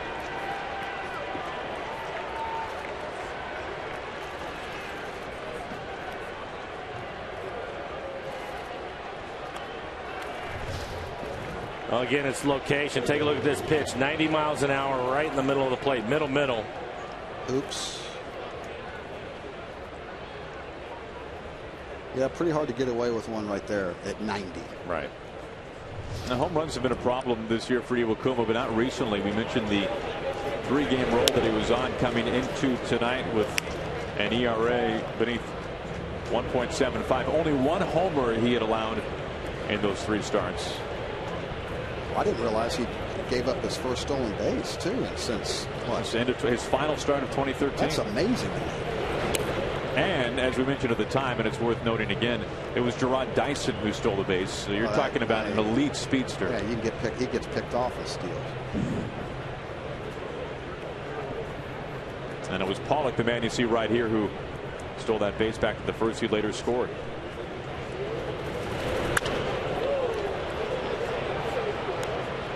It's kind of funny. He almost got picked, trying to time him with that walk-off lead, and he turns right back around and steals the very next pitch. And he timed it again. Yes, he did. Pollock, an all-star this year for the first time. It's a good. I like watching it. He's a good player. They can cover some ground. And carry the mail too.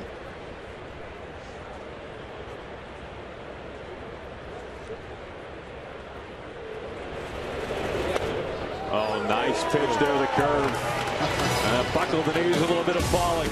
They call me Jelly. And Ciarte, the homer, is giving the Diamondbacks a 2-run lead.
Keep climbing standings. We'll take a look at the Diamondbacks division, the National League West. Dodgers a slim half-game lead on the Giants.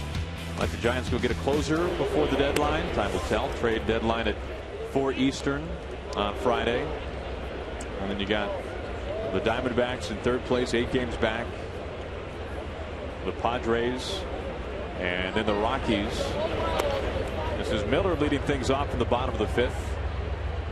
And really, it's interesting. You look at the Diamondbacks division and the runs that are being scored by the teams in the National League West this year. And as we mentioned at the start of the game, the Diamondbacks third in the National League in runs scored.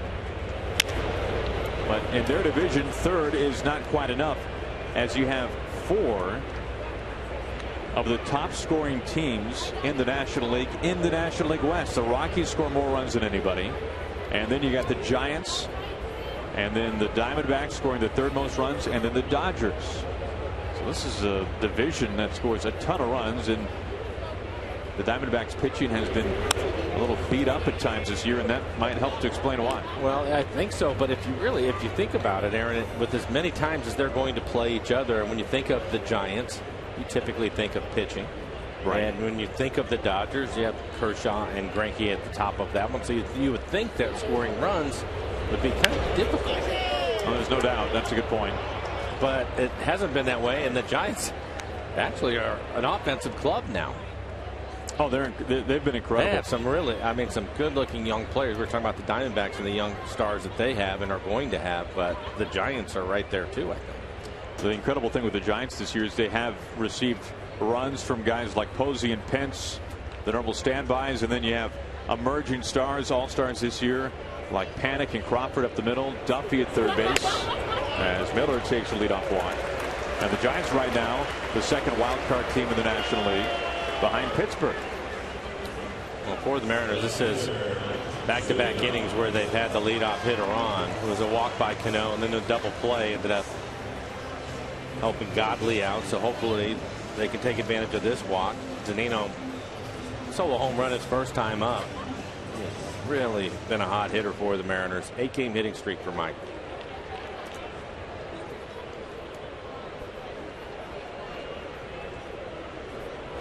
That home run you're talking about, 452 feet it was measured on. As we take a look at our Seattle City Light power play, and Mike, there's zero doubt about this one.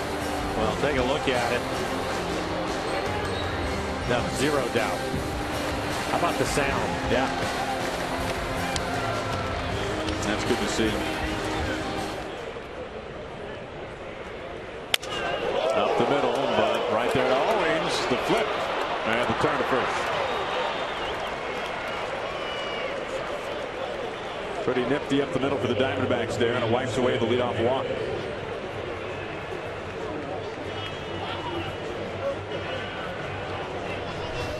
That buzzed the tower. Well, it looks like a cutter right off the end of the bat.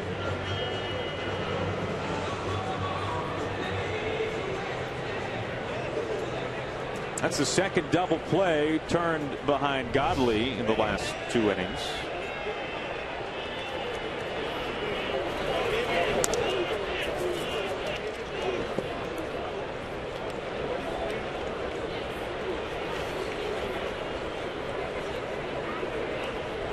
Ackley 0 for 1 tonight, a fly ball out to center.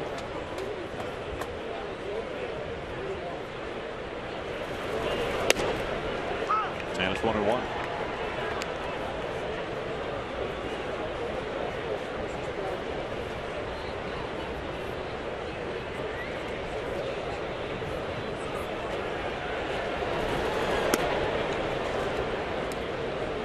They have the shift on for Ackley.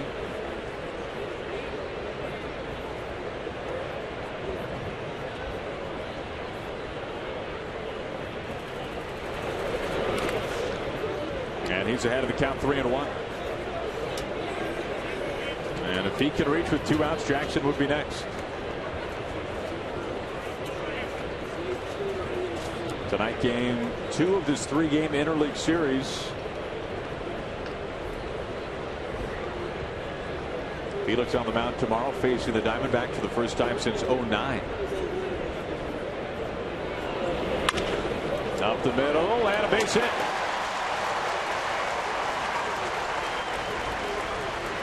Two outs and Ackley at first base. One hop your way home. Take Link Light Rail to the airport for just $3. Schedule available at soundtransit.org.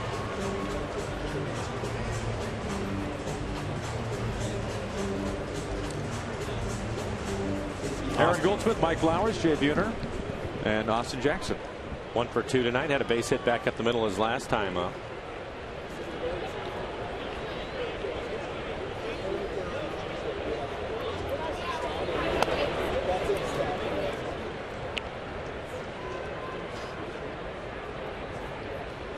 Mariners 11-12 in the month of July, in the month that is quickly running out.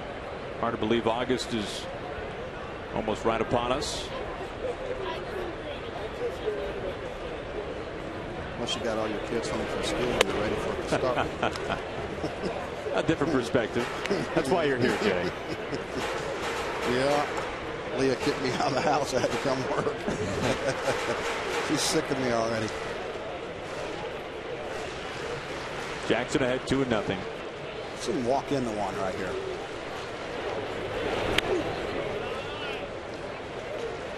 Could have right there and taken his base. And now 3-0. Here comes Hernandez, the catcher, out to have a check. Seager on deck as the Mariners have the tying run at the plate. It was Ackley that singled up the middle with 2 outs to extend the 5th.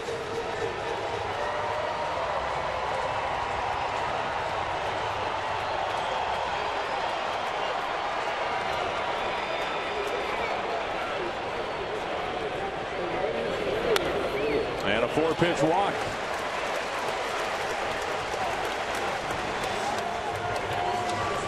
Mariners have 2 on, 2 out. Follow the Mariners wherever you are with MLB.com. At Bat, the #1 app for live baseball. At Bat is up to the moment. At any moment with in-game highlights, live look-ins, replay reviews, radio broadcast, statcast, and more. Get MLB.com at Bat for your smartphone or for your tablet. Ackley at second, Jackson at first, and a visit out to the mound. Mike Harkey, the pitching coach, does not look very pleased right now. Mike Harkey. Every time I hear that name, it reminds me of Junior. Yeah. Rightly so, huh? 4th pick overall that year, Junior #1. Nice decision. We did good on that one. Yeah, the Mariners. I think that worked out. That was a wise move. Yes. And you know, when Junior goes into the Hall of Fame next year, he will be the first #1 overall draft pick in the Hall. Can you believe that? Really? Yeah. You do your research, don't you? You're a professional. Any of this could be made up. Really. Not anymore. Trust me, there's people out there right now going, really? No, but that goes to show you how inexactive a science that #1 pick is. Boy, he was special. It's incredible. There's been a lot of great #1s too, so that's shocking to me. 2 outs, 2 on.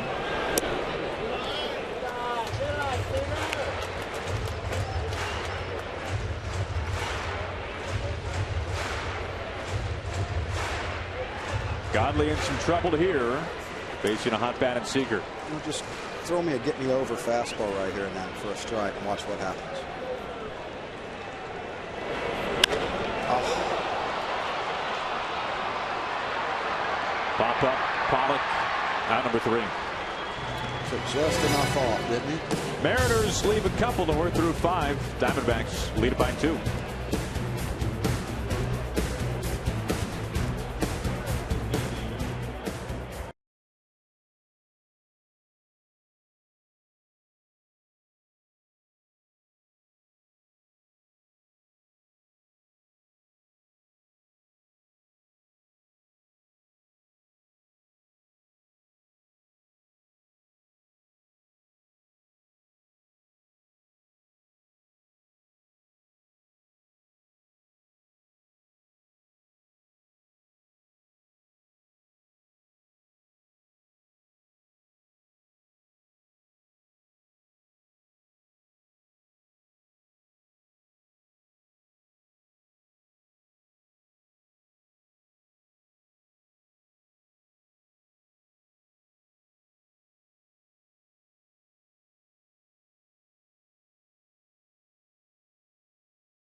By CenturyLink, your link to what's next. By Geico, 15 minutes could save you 15% or more on car insurance. By Jack in the Box, if the Mariners win, mention Mariners for a free jumbo jack with purchase tomorrow at Jack in the Box. And by Money Tree, proud to make a donation to Mariners Care for every Mariners win. Speaking of Hall of Famers, great Dave Niehaus, one of the greatest Hall of Fame speeches you'll possibly hear. It was a tearjerker. We go to the top of the 6th inning. Iwakuma facing Goldschmidt.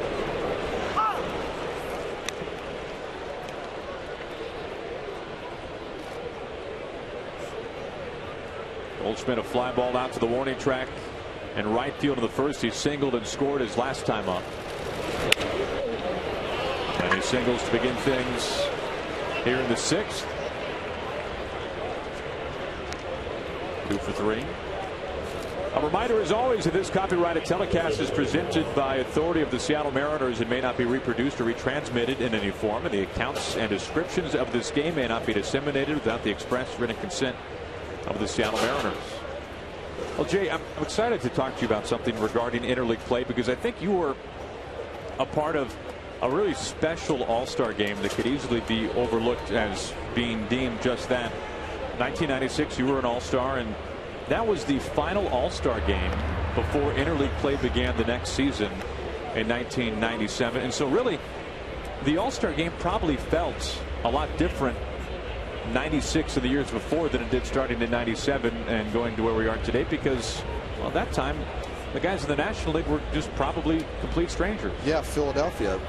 I went to Philly to have the all-star game there. And I mean, we were talking earlier, before interleague play, I was a career American League guy, and if you're a National League guy, other than spring training with a few of the National League teams, it's about the only time you were ever going to see them. So there was a point towards the end of my career where I had never seen a lot of guys in the National League pretty much my whole career until we finally started to do some interleague play. Got a chance. We started off, obviously, the first couple of years just sticking on the West Coast before now they play, obviously all over. But it was a great opportunity, and I was all for it. I love it because it gave me a chance to go into some of these other great cities like L.A. and San Diego. I mean, golly, never really got a chance. You hear so much about them. Get a Dodger dog. See Tommy and my boy Vin Scully. So I think it's awesome. Goldschmidt in his second, Peralta the single, and how about two of the pitchers in the National League in that game against your American League lineup? John Smoltz was the starting pitcher, and Pedro Martinez pitched in relief when he was with Montreal that year in that All-Star game. So in that one All-Star game, you got two Hall of Famers from this year. Yeah, they were really fun to face. I thought you might want to expand on that. Pedro 0 for 18 with 15 punch outs. How am I looking? Really? Pretty much. You can look that up too, but I might be exaggerating. I might be exaggerating a little bit, but he was a nightmare because he threw everything from every different arm angle. He could literally make up stuff out there. That's how good he was. But when he was in his prime and dominating people, he was 140 pounds wet, and he would not back down from anyone. I don't care how big you were. If you're Don Baylor, it don't matter. He's drilling you just for the sake of drilling you, and wouldn't care. It didn't matter. He would. It's like, come on, you want a piece? Come on out. He was good. Him and Nolan Ryan were two guys that wasn't really a very comfortable at bat for me. All right, so what's your numbers are great. What's the truth? They're fantastic.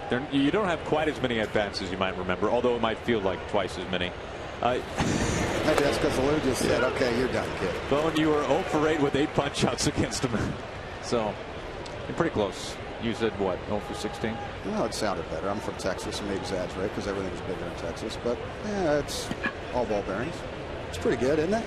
Eventually, the odds were in my favor. Maybe not. That's what I kept telling myself when I was trying to get invisible in the batter's box against him. He would laugh at me. He would strike me out and make me look so bad. My nickname was Jelly because he would just jelly leg me. And as I'm walking back, he would laugh. I don't. Really? I don't like that a whole lot. But there's nothing you can do about it. I'm going to give you credit. I think that was a good move. 0 for 8. Don't put him in play. Otherwise, it might have been an 0 for 16 or 17 if you had put him in play a few times. He'd still been in the lineup. Exactly. That's a good point. Yeah, if I'm moving it forward. Strike 3 called. Saltalamacchia can't look in, and a much-needed out number 1 for Iwakuma in the top of the 6th. But I will admit, that's the one great thing about Lou. Lou was really good at looking at numbers and matchups, and after a while, it's like when you're not even fouling the ball off, he's like, all right. It doesn't hurt to give you a day off from time to time. That's going to be your guy. So. Hey, speaking of your guy, Jake Lamb, wearing a familiar number, Seattle native. I like it. I like his pass list. So he's got to have at least 35 or something, huh? Oh, easily. At least. He's got his own section out there. For last night as well. That's what I told him. I said, number 19 is a great number. I know you love junior and 24, but 19's better. All day. Lines this to right field. Goldschmidt into third. Gets a stop sign there. And the bases will be loaded. Lamb was wearing number 24 until Yosmani Tomas signed out of Cuba. Took 24, and you can see the swing here. Solid base hit on a curveball. We're talking about it. Iwakuma against the Tigers started throwing his curveball more, and he's been doing it again tonight. But that one right there, It was down, but in the middle of the plate. There's his pass list right there, speaking of the devil. And the game-winning sac fly last night of the 10th.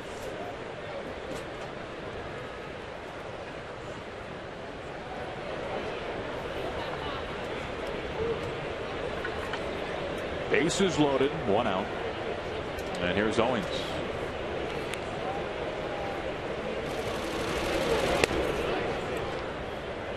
Well, right now this lead manageable for the Mariners to come back, and Iwakuma trying to keep it at that.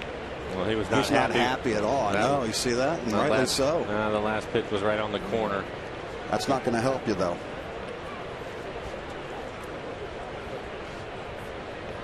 Unfortunately, some of these umpires don't like that a whole lot. A lot of them have the quick hook. A lot of them will throw that home plate in the dryer a little bit. Base hit. Goldschmidt down the line from third. He scores. Peralta being waved to home. The throw far off line. 2 in for the Diamondbacks. And they lead it by 4.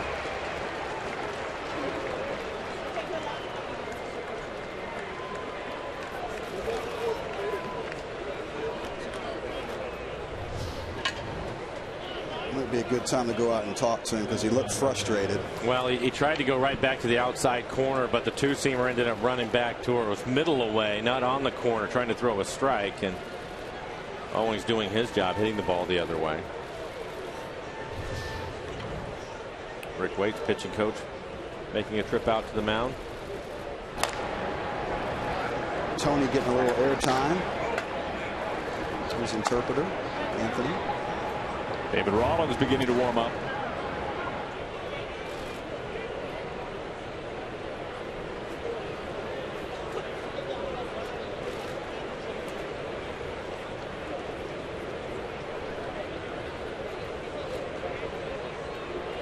Umpire comes up and you can speak in Japanese. You can say a couple of things in Japanese. You never know, right? That's be a nice thing about being able to speak Japanese right there. Play it off as best you can. Well, we were also talking about Iwakuma trying to get through 7 innings because of the shape of the bullpen, but he's already at 90 pitches.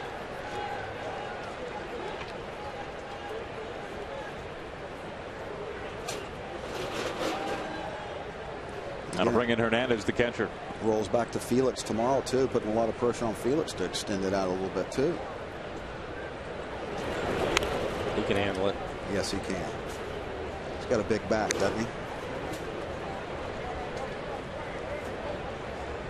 Jump on, boys. I'll guide you. Felix versus Patrick Corbin, an all-star from a couple of years ago, coming off Tommy John.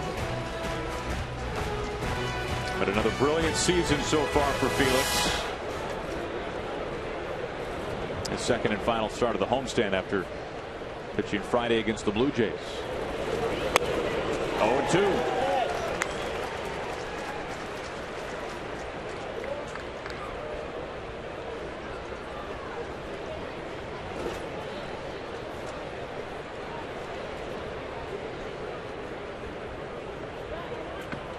Two runs in this inning for the Diamondbacks.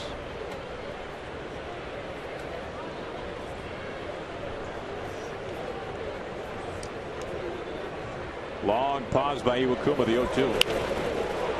And just foul.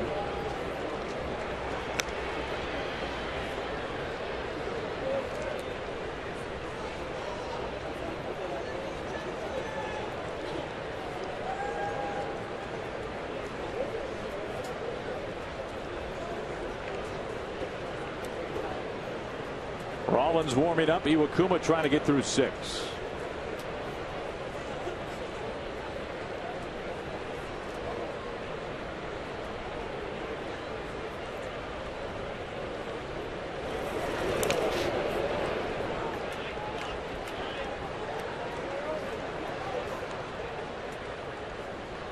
For Iwakuma, tonight marked his first career start against the Diamondbacks. He made a couple of relief appearances against Arizona back in 2012. Was working out of the bullpen then.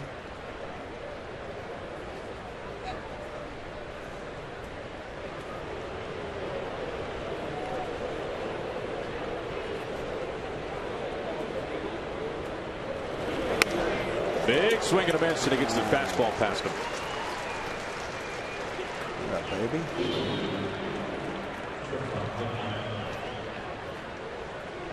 He gets the second out without having the ball be put in play, which is nice with 2 on.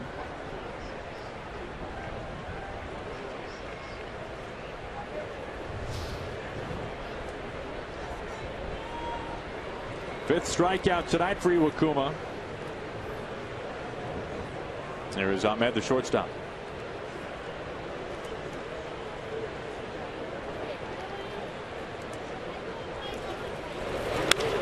And he clocks this high to left center.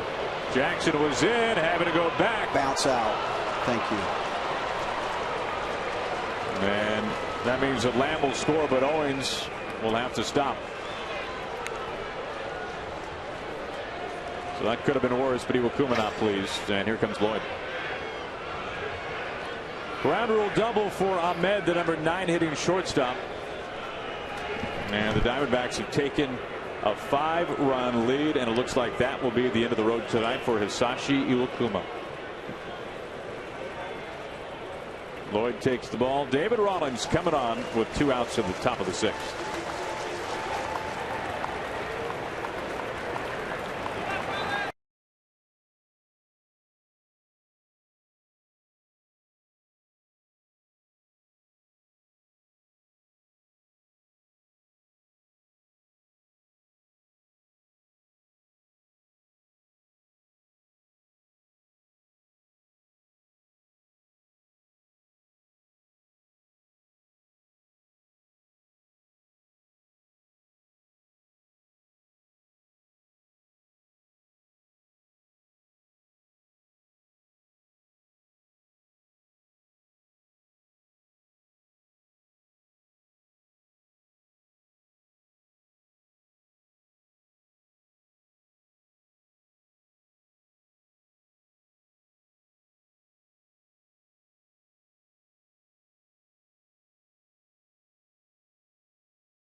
The second big league start, a couple of strikeouts and a couple of ground ball double plays behind him. His cut fastball has been a good pitch for him tonight. He has mixed in his split and his curveball, but it's been the cutter has caused the problems, and a couple of double play balls have helped him out. Didn't walk anybody against Milwaukee, but a few walks tonight, but it hasn't hurt him. The Mariners getting their 1 run on the solo home run by Zunino back in the 3rd.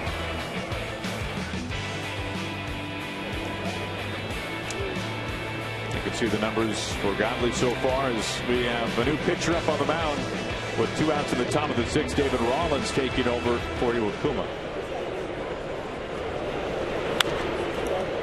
And Ciarte first pitch swinging, strike 1.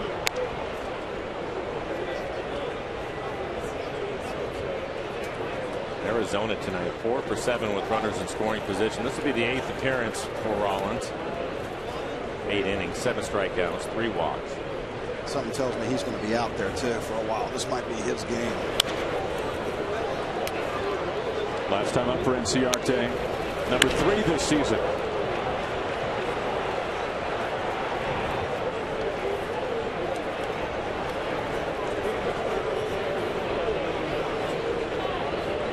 A lot of traffic on the base paths. Owens at 3rd. Ahmed, the ground rule double at 2nd. Soft tapper. Rollins, the foot race is on, and he's able to beat him out. Ciarte can move fast, but Rollins wins the foot race. And we go to the bottom of the 6th inning. Some damage done by the Diamondbacks.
The Big Fish Casino Big Catch, and Bone, how about this one? Rollins fielding the position and finding out that he's going to have to take care of it himself. Good communication, though. You can hear it, take it, take it, take it. Very nice. Who's first pitch gone? Is he going to make Zunino's look short? Oh, same spot.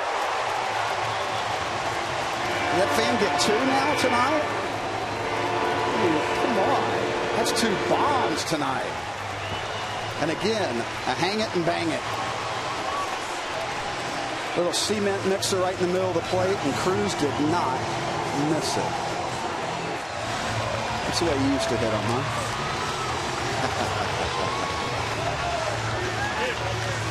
Well, the 3 amigos are heating up, huh? Number 26. Little spinner, cement mixer, and he knew it.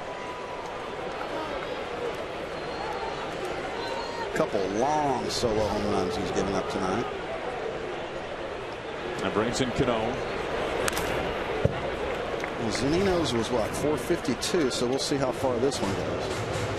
Almost in the same spot.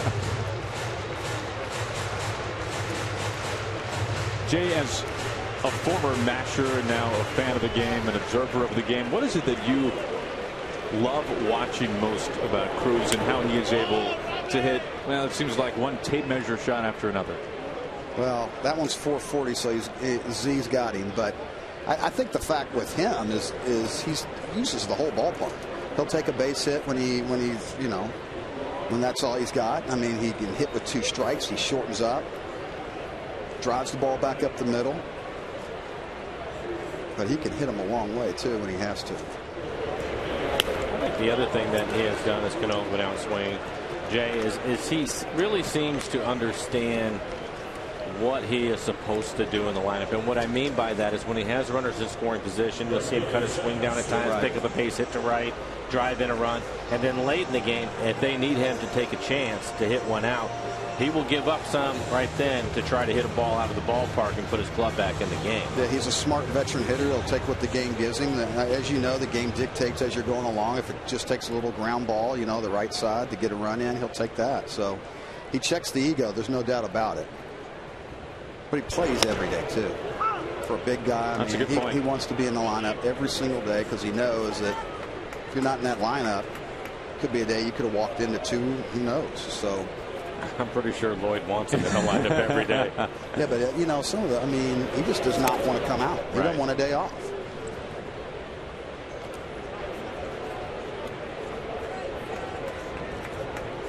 And with his power, it doesn't matter what kind of ballpark you're playing in. He's going to hit them out. Yeah, there's no doubt. And that's the thing with him. He doesn't get caught up in all that stuff.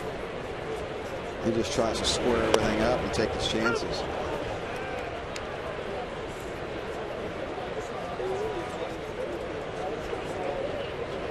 He doesn't get too cocky either. He doesn't fist pump. He doesn't point to the sky. He doesn't kiss anything. He just. No, but I'm sure sometimes it can be a circus out there with some of these guys, and he just gets around the bases and doesn't show anybody up. And one up base hit for Smith.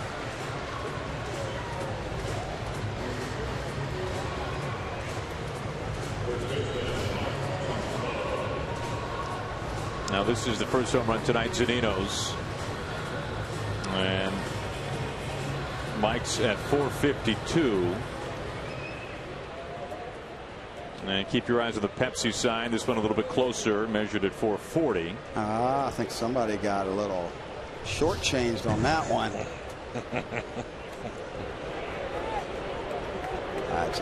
They all count, We trust you'll track him down. Trumbo out, number 2.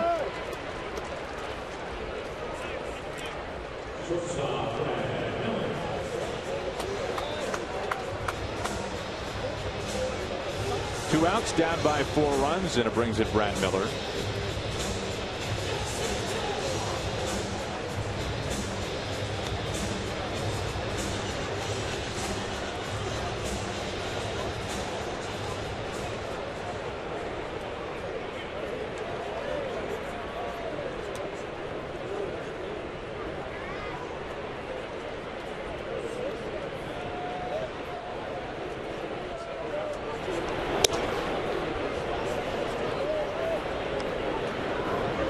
You know, we were talking earlier about Jesse Chafin warming up. Cruz and the numbers that he's put up this year, 25 home runs, well now 26, and batting over 300, and now it's a pretty elite group of hitters in the game doing that this year. And it's even more impressive when you consider where it ranks into Mariners history. Aside from Cruz, if he can finish the season with an average over 300, there's only been 5 other Mariners hitters in franchise history to finish a season batting over 300 and homering at least 25 times. Miller to left field, and a base hit. Rolls for a while to the corner. Kick around. Smith getting waved in by Donnelly. Here's the turn, and he scores on his feet. Miller to second.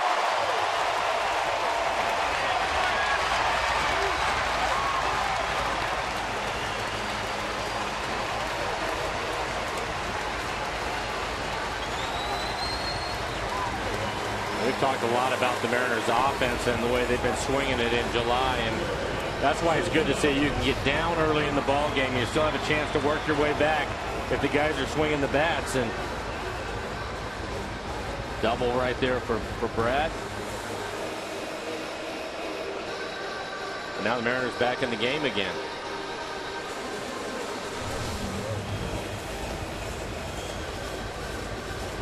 And the second visit up on the mound already tonight in recent innings for Mike Harkey, the pitching coach. It's a pretty stern talker. He's had that same demeanor both times. Talking things over with Godley in his second big league start.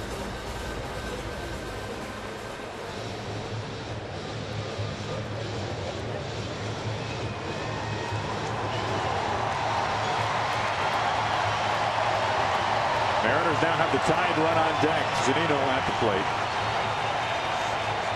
Miller at second. A little more 2-out lightning. I like this. This is nice. Do it again. Keep trading places. Zunino, the 452-foot homer in his first at bat.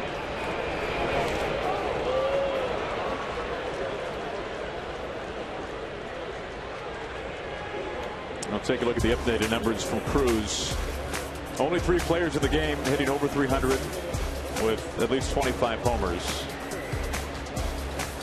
An incredible combination of power and average for all 3. As big a year as Cruz has happened with the amount of ribbies he is, it even, you look at Goldschmidt with 75, that just makes you even more go, wow. Because the game's changed. I mean, the power numbers, I mean, you look across the board, I mean, usually by this time in the past, you have a guy that's every bit in the 90s, maybe somebody in the with 100 plus. But it has definitely changed. Well, you mentioned Goldschmidt. He will be on that list shortly. Yeah, no, you're 22 homers, only 3 home runs away. Hitting 346 coming into the game today. But 75 ribbies right now, that's impressive. That jumps out at least at me. Because I mean, with that, not taking anything away from the Diamondbacks, but it just, you would not think that those type of big numbers would jump out at this team.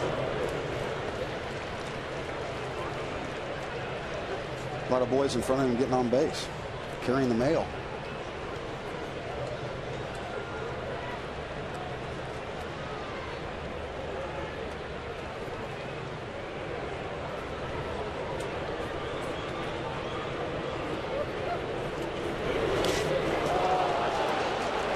Zunino out number 3. That's a nasty pitch from Godley. The home run by Cruz and the RBI double from Miller. We're through 6. Mariners within 3.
Time of the pen as we go to the top of the 7th. Well, fans, King Felix wants you on his team next year, so join the club now as a 2016 Mariners season ticket holder. With a full season or 20-game plan, you can guarantee your seat to catch the All-Star pitcher and the Mariners right here at beautiful Safeco Field next season. More information can be yours if you go to mariners.com/16.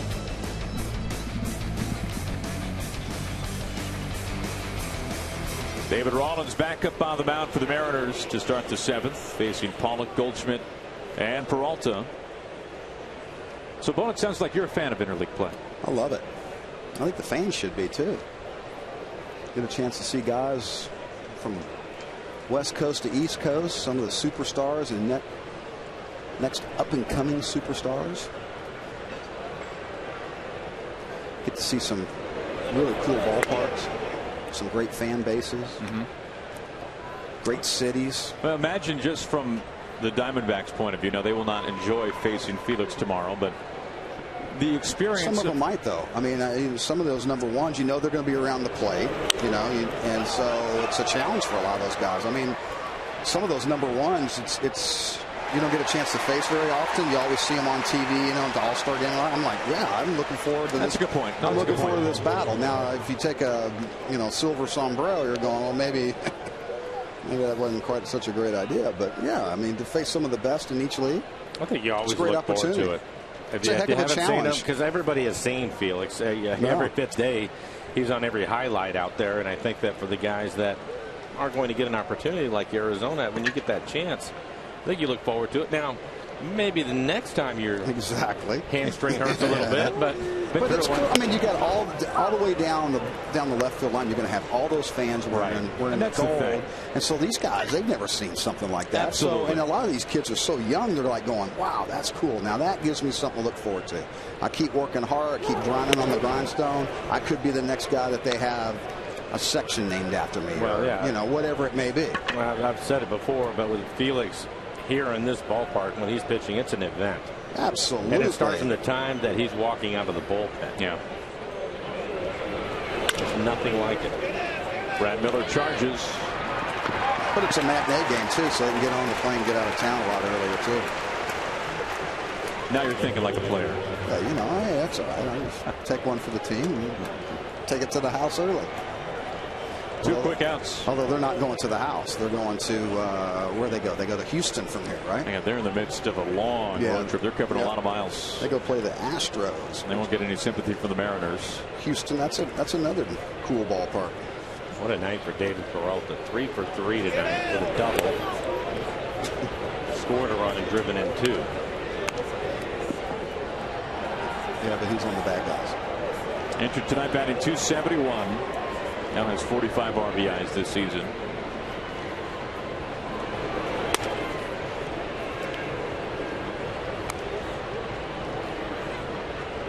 I guess it was a good night off, huh? Yeah, I guess. Guess he doesn't want any more days off. Now, speaking of Houston, the Astros opening up a very intriguing series at home against the Angels without Mike Trout. And the Astros winning tonight 10-5, and Altuve a career high 5 RBIs. So the top 2 teams battling it out in the West.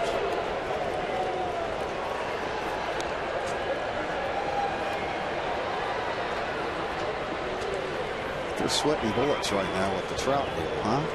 Hopefully it's nothing too major. Maybe a quarter zone shot. Who knows? Getting an MRI on his wrist. How'd he do it? You have any diving clue? for a ball.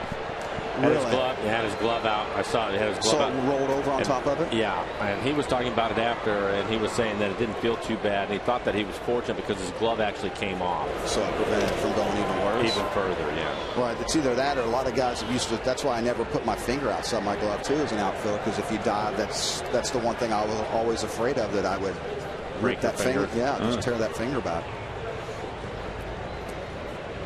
A 2-out walk to Peralta. Here is Saltalamacchia.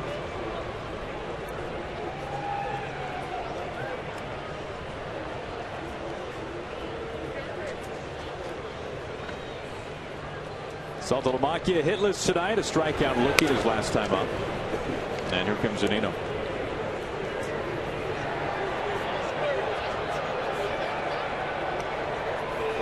Quick chat there.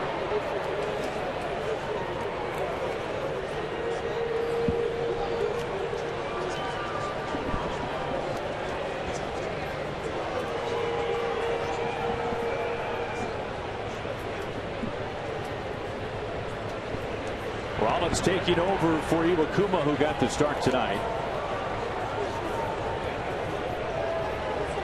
Iwakuma rucked up a little bit. 6 runs, 10 hits.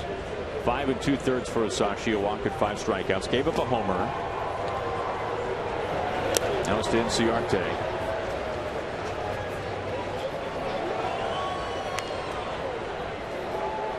These two teams played to 10 innings last night. The Mariners have played more extra inning games than any team in the American League. What's the record? Put you on the spot. Come on. Oh, what is the record? Yeah, what's the record? I don't know, Jim. You got me. Come on. You got me. You know, we rehearse all these things before the game, and now you're like breaking the most script. prepared guy ever. You're breaking script on me. We'll find out. We'll find out. I just wanted to see you sweat a little. I like that you're curious, though. Yeah, my baseball knowledge, I just got to keep working on it. Runner takes off a strike and in standing. Really? We don't slide anymore at second base? It's a good way to blow out right there. About a little courtesy pop-up slide.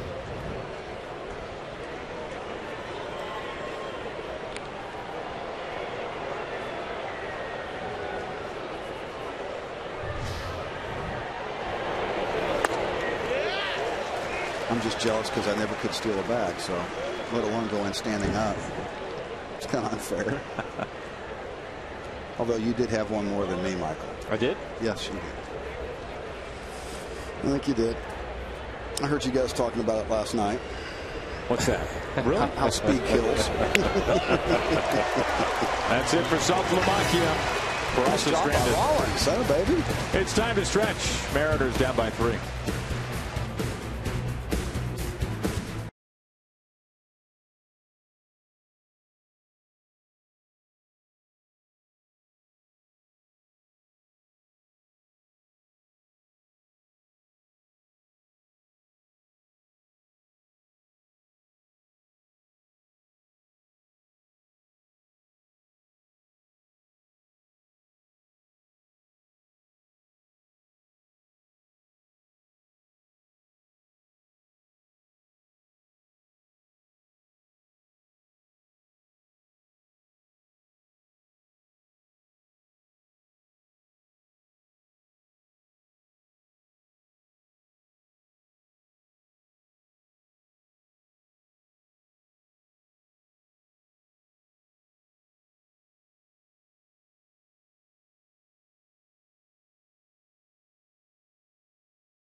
Washington's lottery win would change your bucket list. Play today. Glad to have you with us as we go to the bottom of the 7th. Very pleasant night here inside Safeco Field. First pitch temperature was 80 degrees. And a new pitcher up on the mound for the Diamondbacks. It's lefty Andrew Chafin, who takes over for Zach Godley. Godley pitched well, gave up a couple of homers, and went 6 innings. For Chafin, 40 appearances on the year, 5-0 record, a 2.73 ERA. He's pitched well for the Diamondbacks. 36 strikeouts, 16 walks over 52 2/3. Opponents hitting .220. He's only given up 1 home run. Not a way to jinxing Mike. I like it. That's right. And for Godley, 6 innings, 7 hits, 3 runs they were earned. Gave up a couple of home runs. Had 3 walks. Didn't walk anybody in his debut against Milwaukee. The 3 walks tonight. 4 strikeouts. He threw 94 pitches. A nice little cutter working. A couple guys cut him off. Not bad. Future could be bright for that kid.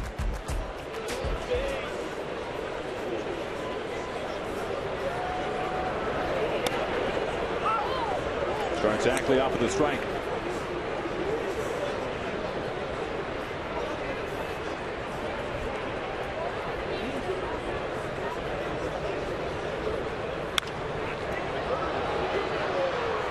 Ackley behind right away, 0-2.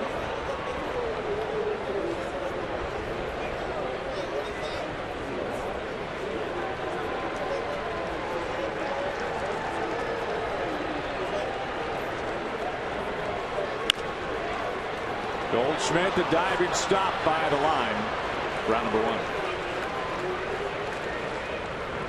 You know, Jay, we were talking about your steals, and okay, this isn't pretty. But you know, I think you're a home run hitter, Jay. You don't need to be known for steals, right? 310 career homers, 6 steals, 24 times you were tied. A stolen percentage. It was bang bang. Well, they were bang bang. Okay, if only they had instant review. Sorry, Jay. Yeah. I was probably one of the guys that missed the hit and run on you. Well, we were laughing during the break. It was like, who's dumb enough to give me the steal? My uncle. What? You did say you took off on your own one time. I did, and I was safe. And Luke met me at the step, and he's like, "Son, what are you doing?" Like, he wouldn't hold me on. I had it. You know, I had it. Well, it's a good thing. You know, you are part of a very obscure trivia question when it comes to home runs and stolen bases, Jay, that I don't think probably many people would guess. You are one of only 2 players in the history of the game to hit at least 3 home runs and have 6 or fewer steals. 300 homers, 6 or fewer steals. It's Jay Buhner, Cecil Fielder. That makes me feel better. Fielder 319 homers. He got you beat by 9. It's all right. How many steals? You just think I broke into the big leagues playing center field. Who'd have thunk, huh? Who would have thought? That's it for Jackson. Yeah. Fielder, you had him. You know, you had so many. You had 2 stolen bases. I think I saw one of them. Really? Yeah. Is that before indifference? Is that I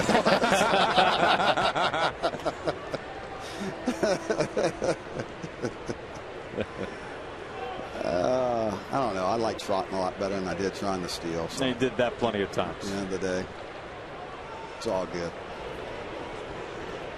If you're going to do it right. At least I was in elite company. So 2 outs for Seager.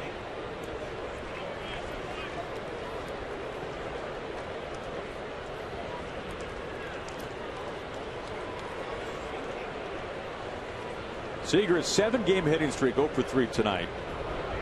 Seager waited till the 10th last night to get his hit to extend it from a 6-game streak to a 7-gamer.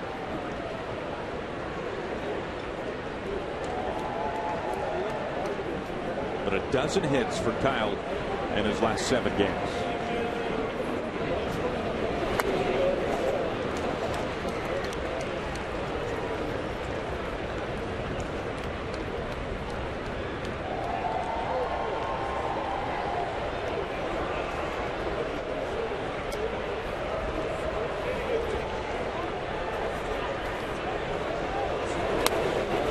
Seager down on strikes. Chafin out of the bullpen, a 1-2-3, bottom of the 7th. We're going to the 8th.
changer, and it was the run scored by the Diamondbacks, and they're half of the 6th inning. Owings to begin things. And this was an inning that really helped the Diamondbacks extend the lead. And you see Ahmed, the number 9, hitting shortstop, a ground rule double. This made it 6-1. It's a good thing it bounced out because it could have been more damage. That meant that Owens had to hold up at third base instead of coming home. They were not missing too much off of Iwakuma. A lot of mistakes in the middle of the plate tonight.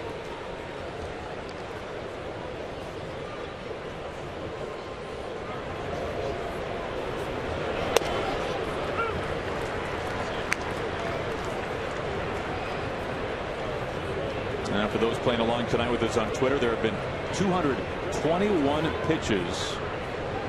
Bones has counted them all up through 7 innings, so that should help to give you a clue or two. Speaking of pitches, Rollins has done a nice job of coming in and putting out the fire a little bit, knock on wood. Iwakuma 5 2/3 tonight. Hopefully save that bullpen a little bit, huh? And that's critical. Boy, that's a struggle right now.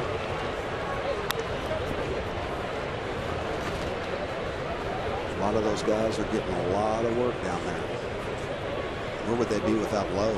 Oh my goodness. Lowe has been truly one of the great stories this year in baseball, and it's easy to overlook back into the bullpen type if you're outside of that local city, but what he has been able to do and come back from what he has, he's been absolutely electric this season. Bounced around in AAA last year, and because he played here, take a chance on him, see what he can do, and he's been electric. Now he's throwing, look at his velocity now too. 96, 97, and just a devastating slider.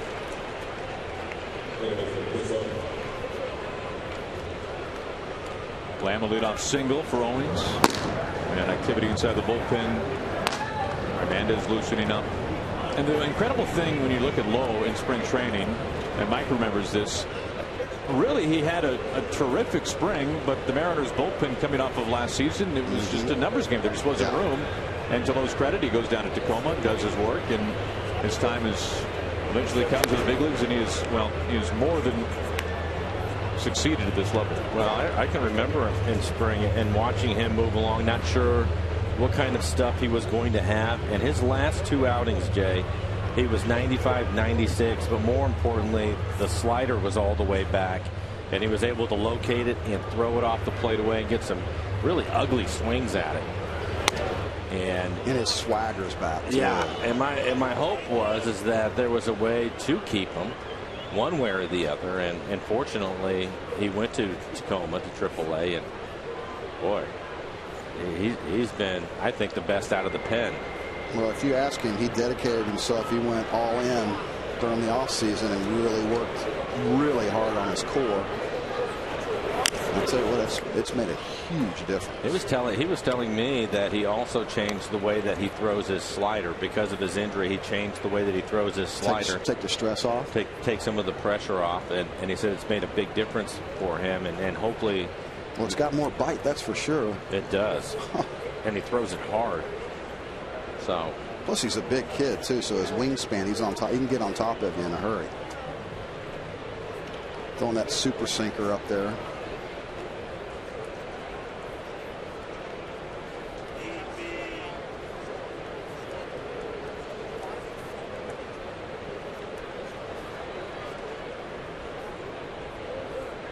You see Carson Smith to the left, Lowe to the right.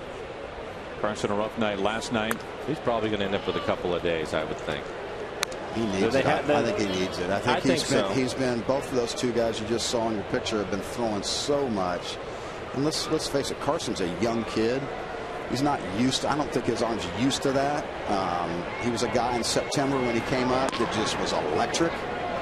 And he's been pretty much electric all year. But in the course of a long season like this, especially a young kid, we talked about trying to pace yourself. I mean, he's kind of in no man's land really on a full season. And, you know, I'm sure he's hit the wall a little bit. And I mean, guys do that through the course of a long season. You need somebody to kind of pick you up a little bit, and you need a couple of days to breathe. I agree. Every now and then you're going, I don't care who you are, you're going to get hit around. Yep. But to see him come in yesterday and walk a couple of batters, hit a batter, is something we haven't seen from him.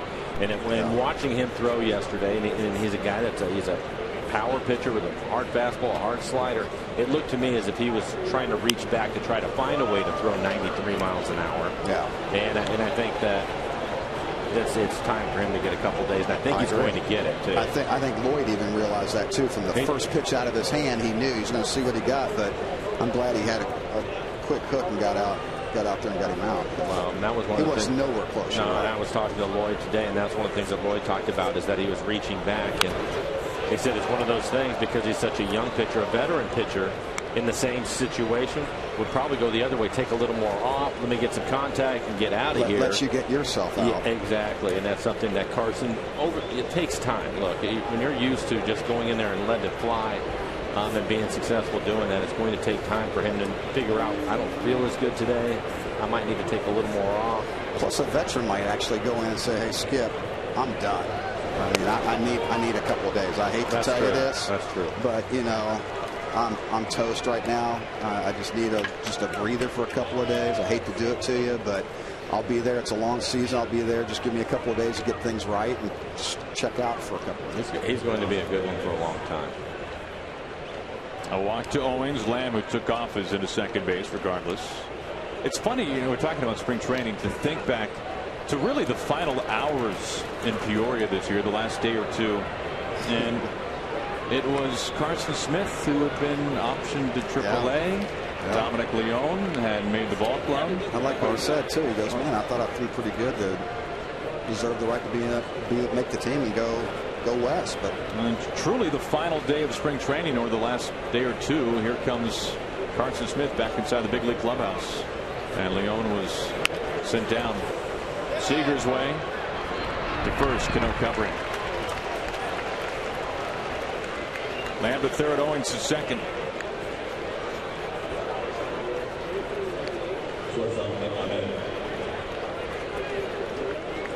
And Lloyd out of the dugout. He's going to go get Joe Beimel. That is it for Rollins.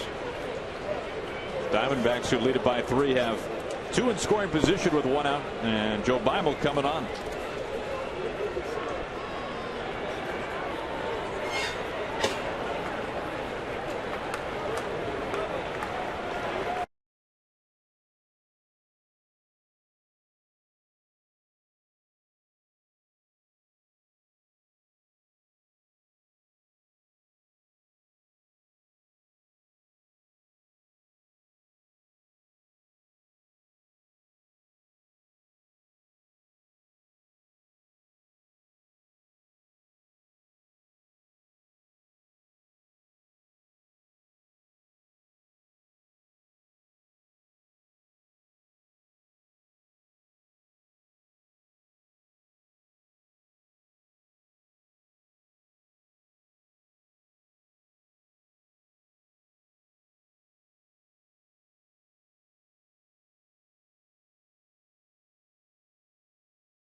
And a pitching change for the Mariners. But first, a look at tomorrow. Our CenturyLink What's Next. As the King is up on the mound facing Patrick Corbin. This should be a fine pitching matchup. Our coverage begins at noon. First pitch, a Mariners matinee at 12:40 on getaway day. It's off for the Twin Cities for 4, and then to Colorado, more interleague play against the Rockies. You guys ever get lucky and get a matinee, get out of town? They ever take care of you guys? Detroit. Did you? Happened in Detroit. It will happen in Colorado. And as we take a look at Joe Beimel's numbers. For Joe, his 32nd appearance on the year, 2.90 ERA. He has pitched well for the Mariners this year. 31 innings. Opponents hitting .248. Another godsend down there, huh? Having him, bringing him back. Whew. Beat up some innings. Now there's no doubt. Lamb at third, Owings at second. Both were moved over on the sacrifice by Hernandez.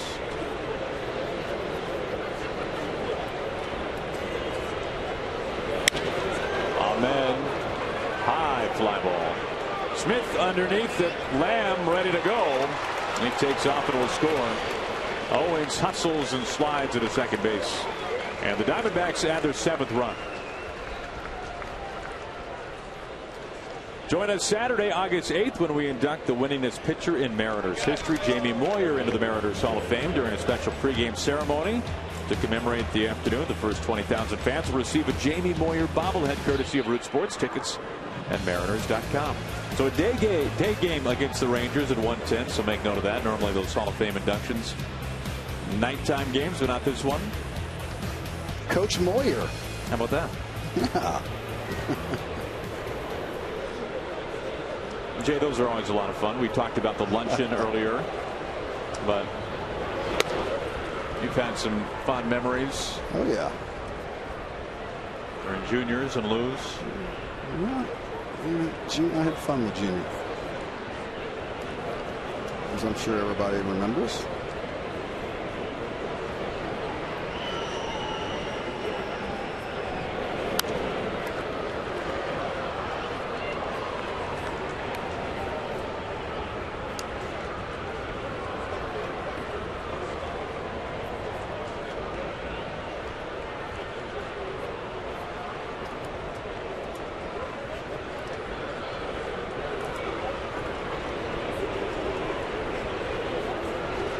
Here comes Beimel's 1-1.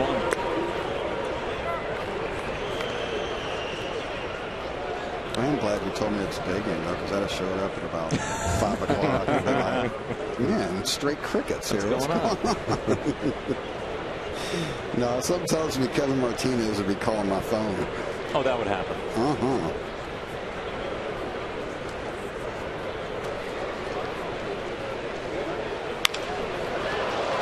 Base hit left field. Another run for the Diamondbacks.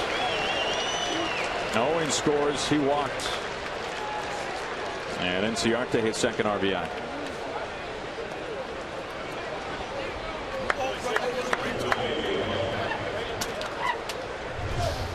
Able to stay on a fastball in the outside corner. It's elevated a little bit for him. A solid line drive. Diamondbacks tonight 5 for 10 with runners in scoring position.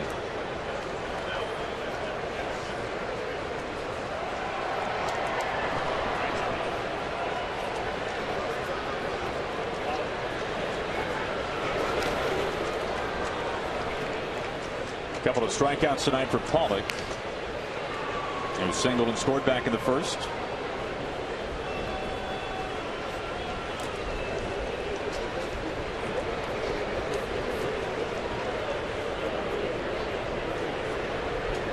Diamondbacks have had some long innings tonight.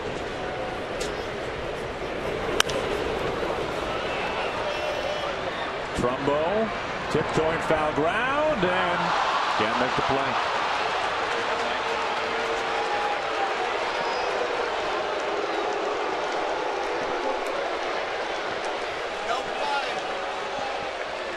No error on that.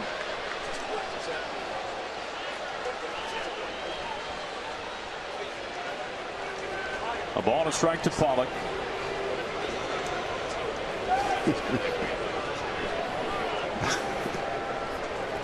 Nobody's going to touch that one, huh? I like it. You guys are true professionals.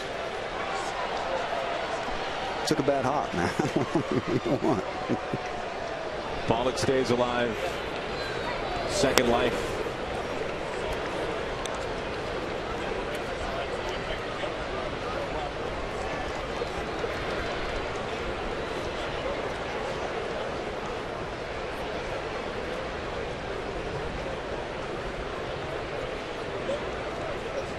Enciarte at first.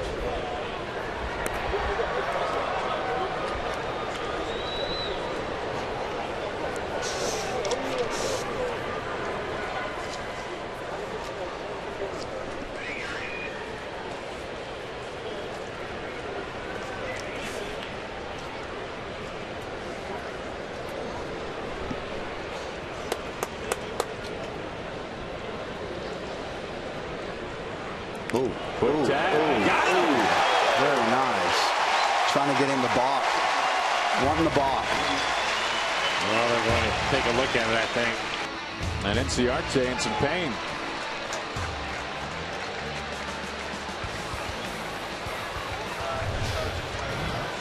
I'll take a look.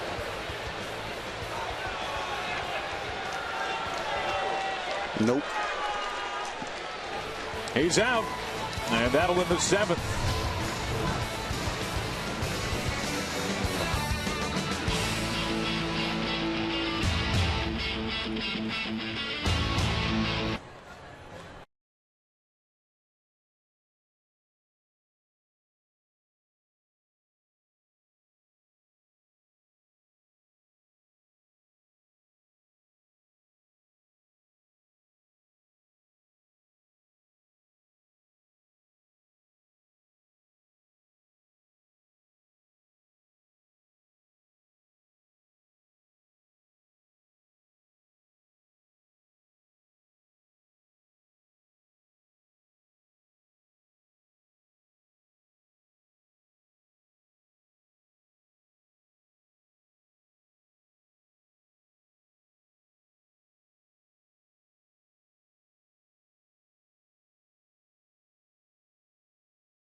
Welcome back. Mariners coming to bat here in the bottom of the 8th inning. Coming up on Mariners postgame presented by Delta Airlines. We're headed inside the clubhouse. We heard from the players on this one. Hear from the skipper Lloyd McClendon as well. And we make J.B. Buhner work a little overtime and make him earn that meal money, that high price dollar that we're paying him. Also, Dave Valley on the post-game show. It's all coming up. Mariners post-game presented by Delta, guys. All right, Ange, thank you. I get paid? I didn't know that. Wow. Piece of pizza with cold beer. We begin things in the bottom of the 8th as Brewers behind 0-1.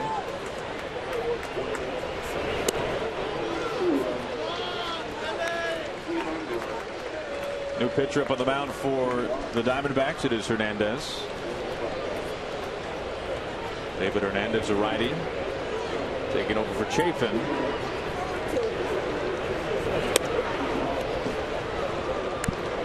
For Hernandez, 14 appearances on the year, 3.55 ERA, only 12 2/3, 12 strikeouts, giving up a couple home runs. Hard hit to third. Lamb gobbles it up.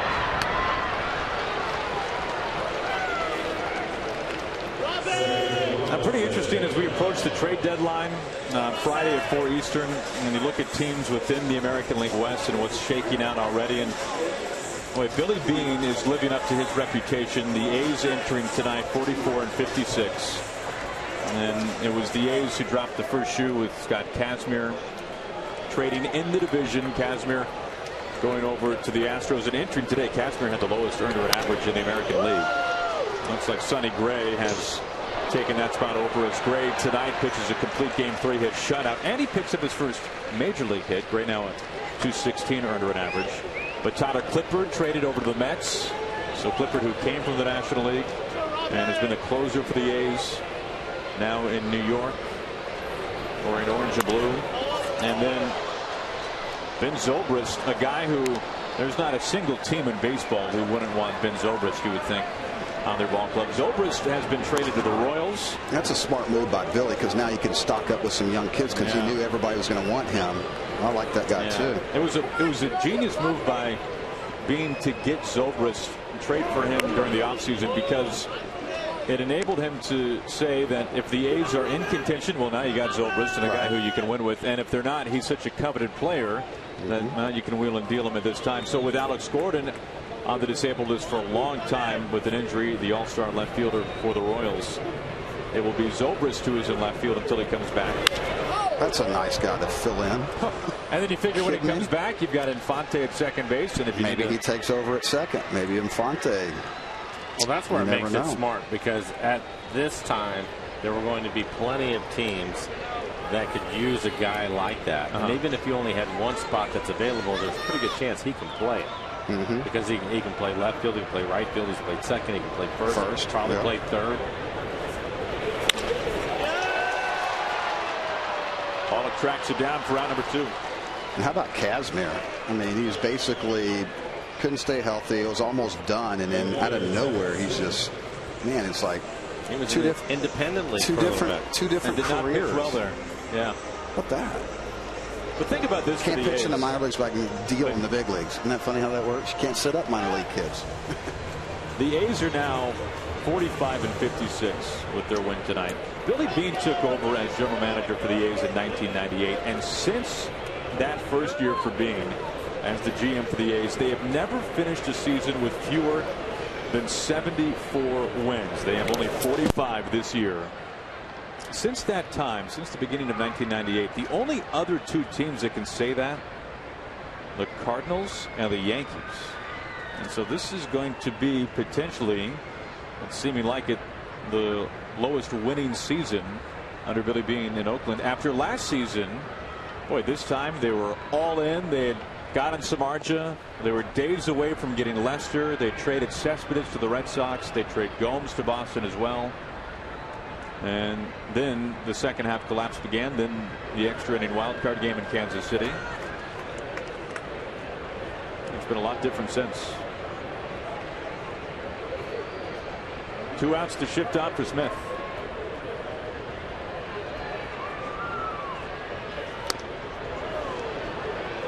Every year you look at Oakland, you're like, how are they in first place?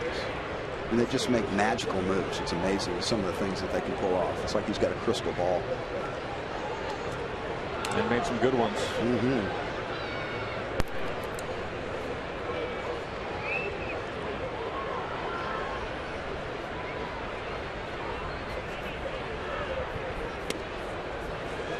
No doubt for the A's this year, it's been the bullpen, it's been the defense. An historically bad year defensively. Speaking of the trades, Marcus Semien coming over in the Samardzija deal from the White Sox. He has, well, he's approaching 30 errors on the season. Rod Washington has been hired to help with that specifically. This is smoked right center field. Inciarte and against the wall, Pollock. A little too much hang time. Pollock to the nameplate.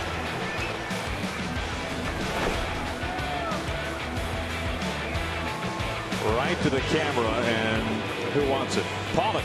That wraps up 8 innings.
8-3 Diamondbacks as we move on to the top of the 9th inning here at Safeco Field. Middle game of the series. It all wraps up tomorrow. 12:40 the start time as we take a look at the Mariners calendar, brought to you by Sleep Country USA. So Felix on the mound tomorrow for Mariners matinee. Then it's on to the Twin Cities as the Twins, a wild card team right now in second place in the Central, trailing the Royals. Looks like nobody's going to catch the Royals at this pace. And then the Rockies for 3. Interleague from Coors Field.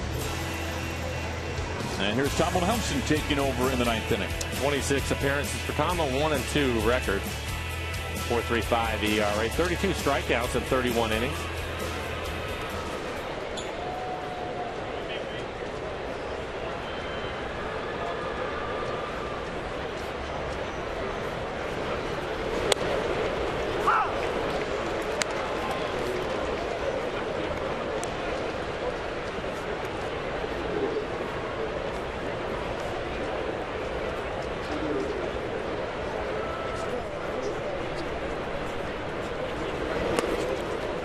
Ball, a strike. Well, we just saw the Blue Jays. Toronto was in town. Mariners taking 3 out of 4 against the best offensive team in baseball, and it's not very close. The Blue Jays with over 70 runs more than the next closest team in the major leagues. And Jay, what did you make out of the Tulowitzki deal? It's a little interesting. I think there's more behind it than we probably know. Maybe there's more something coming. Maybe. I think there might be taking one of those other big bats and packaging him to get a pitcher. Who knows? I mean, they already score so many runs. They need to stop the bleeding a little bit. You know, we were talking about the A's earlier, and Josh Donaldson traded over to Toronto, and he is under club control for 3, maybe 4 more years with the Blue Jays. And then you have Tulowitzki coming over, and he's under contract through 2020. At what, 25 mil or something? It's a little hefty. Yeah. But think about a left side of an infield that can hit that many home runs between Donaldson and Tulowitzki. And that's going to be epic if, well, Tulowitzki can stay healthy. And both of them Gold Glovers too. Yeah, both. I mean, it's not like you have to give up to get.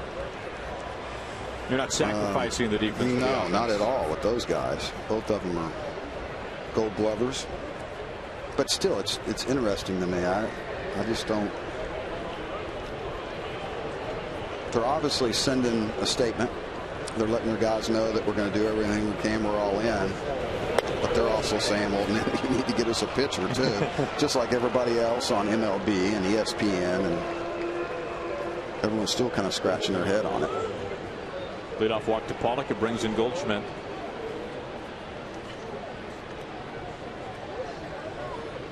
Now the Blue Jays have a plus 94 run differential, which is second only to the Cardinals, as Goldschmidt swats this to center out of the warning track. He just squares everything up, doesn't he? And it's such a short swing. Yeah, I mean, and look wherever he's hitting everything hard in the middle. Doesn't pull off anything. Stays hard in the middle. Pretty impressive. Pretty disciplined guy right there. And he came in second place a couple of years ago in the National League MVP voting to Andrew McCutchen. And let's face it, it's not like he's got a lot of help by hitting behind him. I mean, it's not an insult to Peralta, but it is what it is. And that year for McCutchen was the breakout year for the Pirates. But he's an MVP caliber player, there's no doubt. 0-2.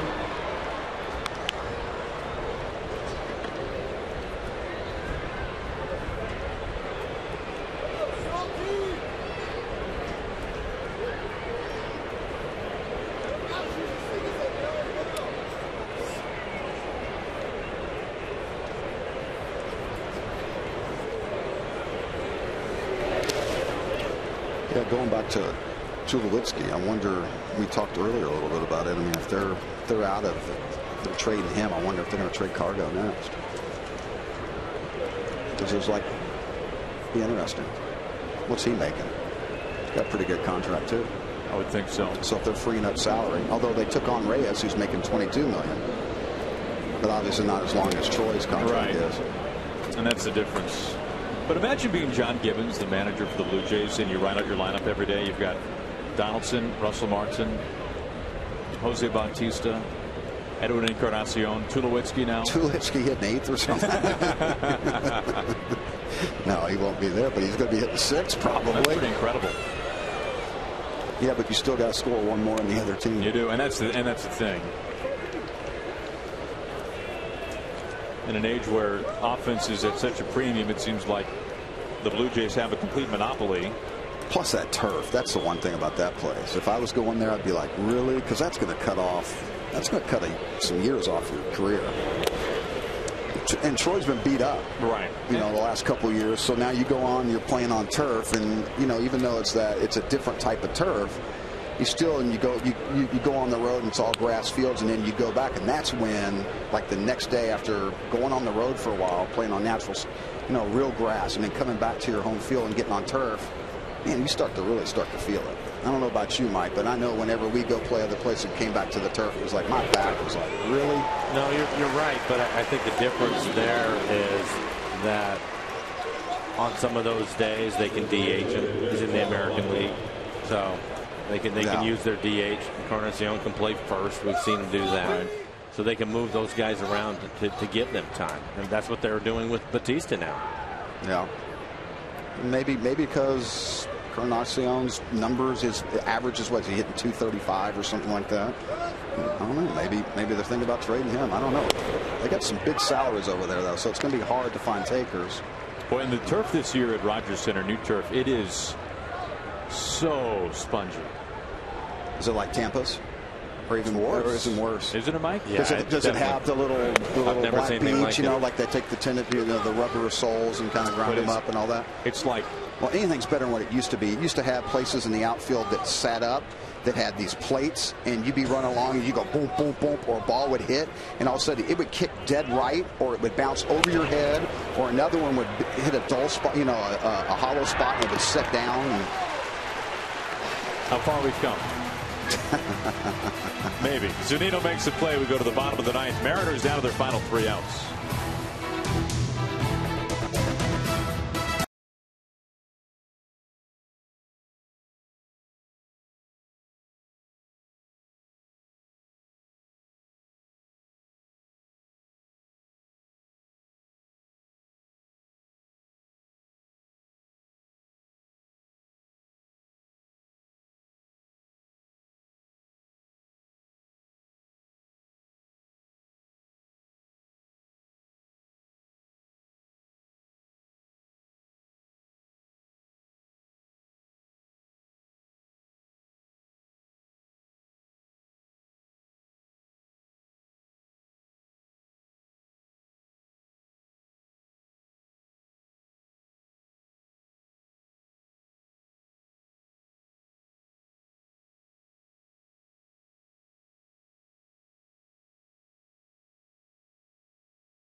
On the mound for Arizona, first time we've seen him this series, Josh Colminter taking over, now in his 5th season, all with the Diamondbacks. He will work the 9th. 21 appearance, a 4.63 ERA, 81 2/3, 38 strikeouts, 19 walks. A lot of home runs, giving up 14 home runs this year. Ouch. In 81 innings, it's a lot. Throwing a little BP. Has spent some time in the rotation. Last year made 28 starts. This year a dozen.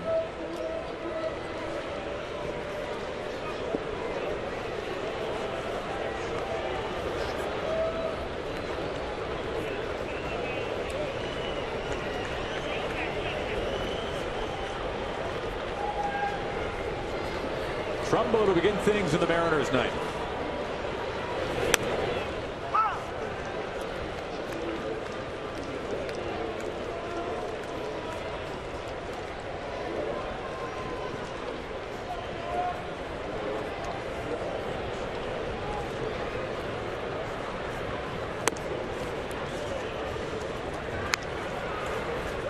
We were talking about Tulowitzki, right? In his contract, 2016, 17, 18, 19, 20 mil a year. And then Cargo's at 16 this year, 17 next year, and 20. It's a little tough for some teams to digest. Now the Blue Jays have taken over the entire contract value. Blue Jays owned by Rogers Media Corporation. No more Labatt's blue.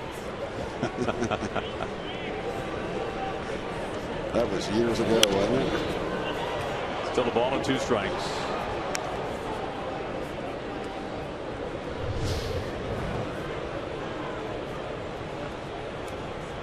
You don't see many guys straight over the top anymore like this. Iron Mike. Yep, he's coming at you. Well, you give up 14, you must be good to see if you're right over the top. Release point must be easy, a little bit easier to pick up when you come from right there. It's right behind the ear. Not hard for your eyes to adjust to that.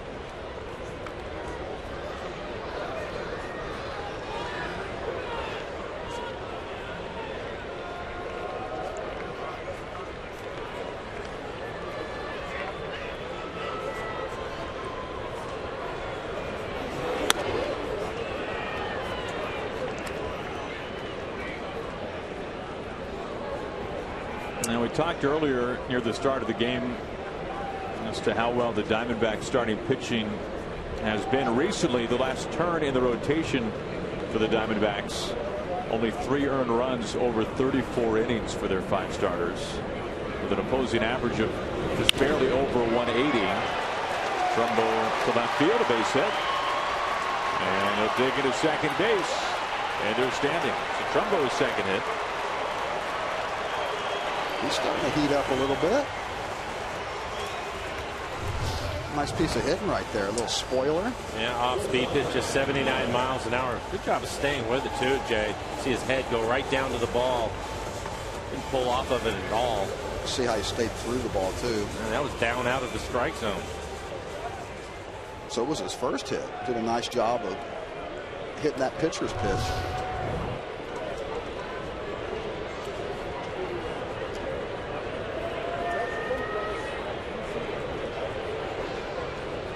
That brings in Miller.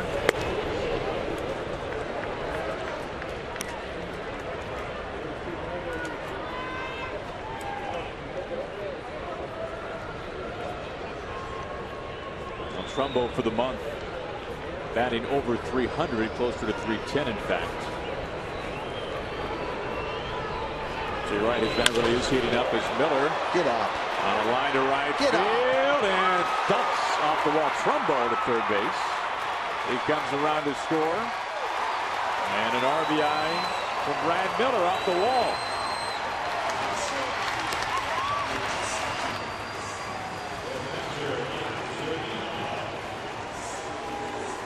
Nice job of throwing out the anchor around first base too.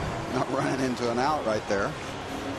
Fastball 87 miles an hour, middle of the plate.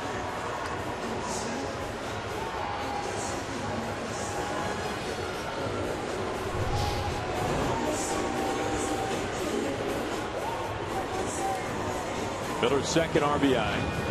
Brad Ziegler, the closer, warming up in the bullpen. He was down yesterday, unavailable, and that really made their first-year manager Chip Hale tiptoe a little bit. Give him a chance to get warmed up a little bit, just in case he. Mike Harkey, the pitching coach, out once again.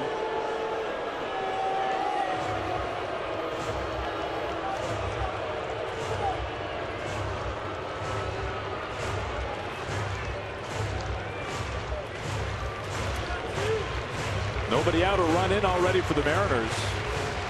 Zunino a home run back in the third, a 452-foot shot to lengthen his hitting streak to 8 games.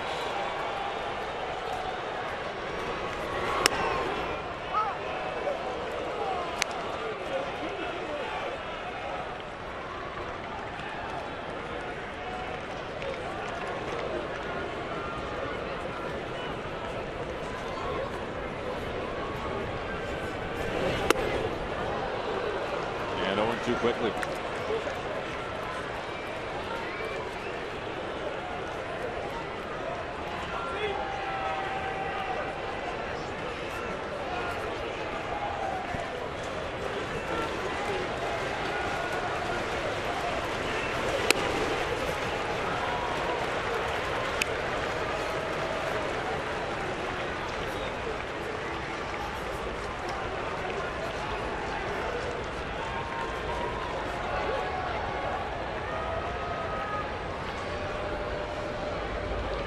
The 1-2 and down on strikes.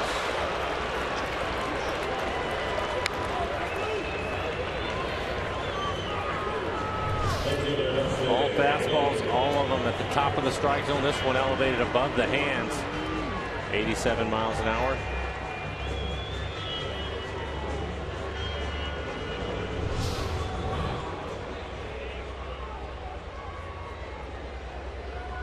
One out, one on for Ackley.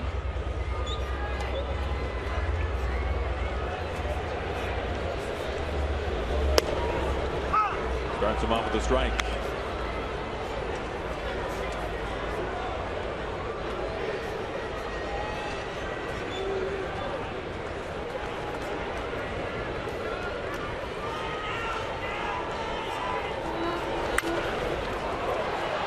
Ahmed, the shortstop.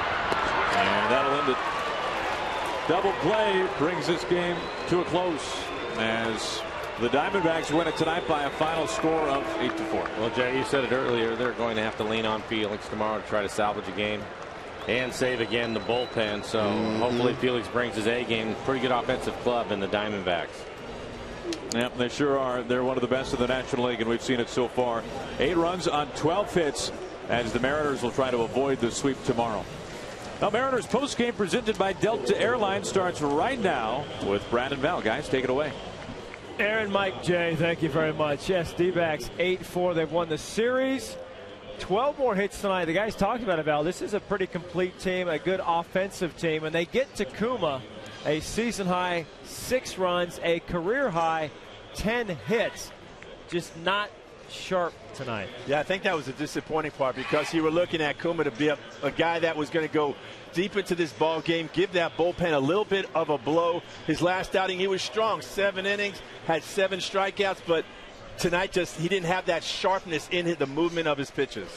Kuma takes the loss. He is now 2-2, and the Mariners take the loss today by a final of 8-4. A couple of big home runs, though, but I tell you, the Diamondbacks, they put the ball in play, they run, they hit, they score. They win it 8-4. We'll go inside the clubhouse, get some reaction, find out what went wrong with Kuma here from the skipper. All in postgame presented by Delta Airlines.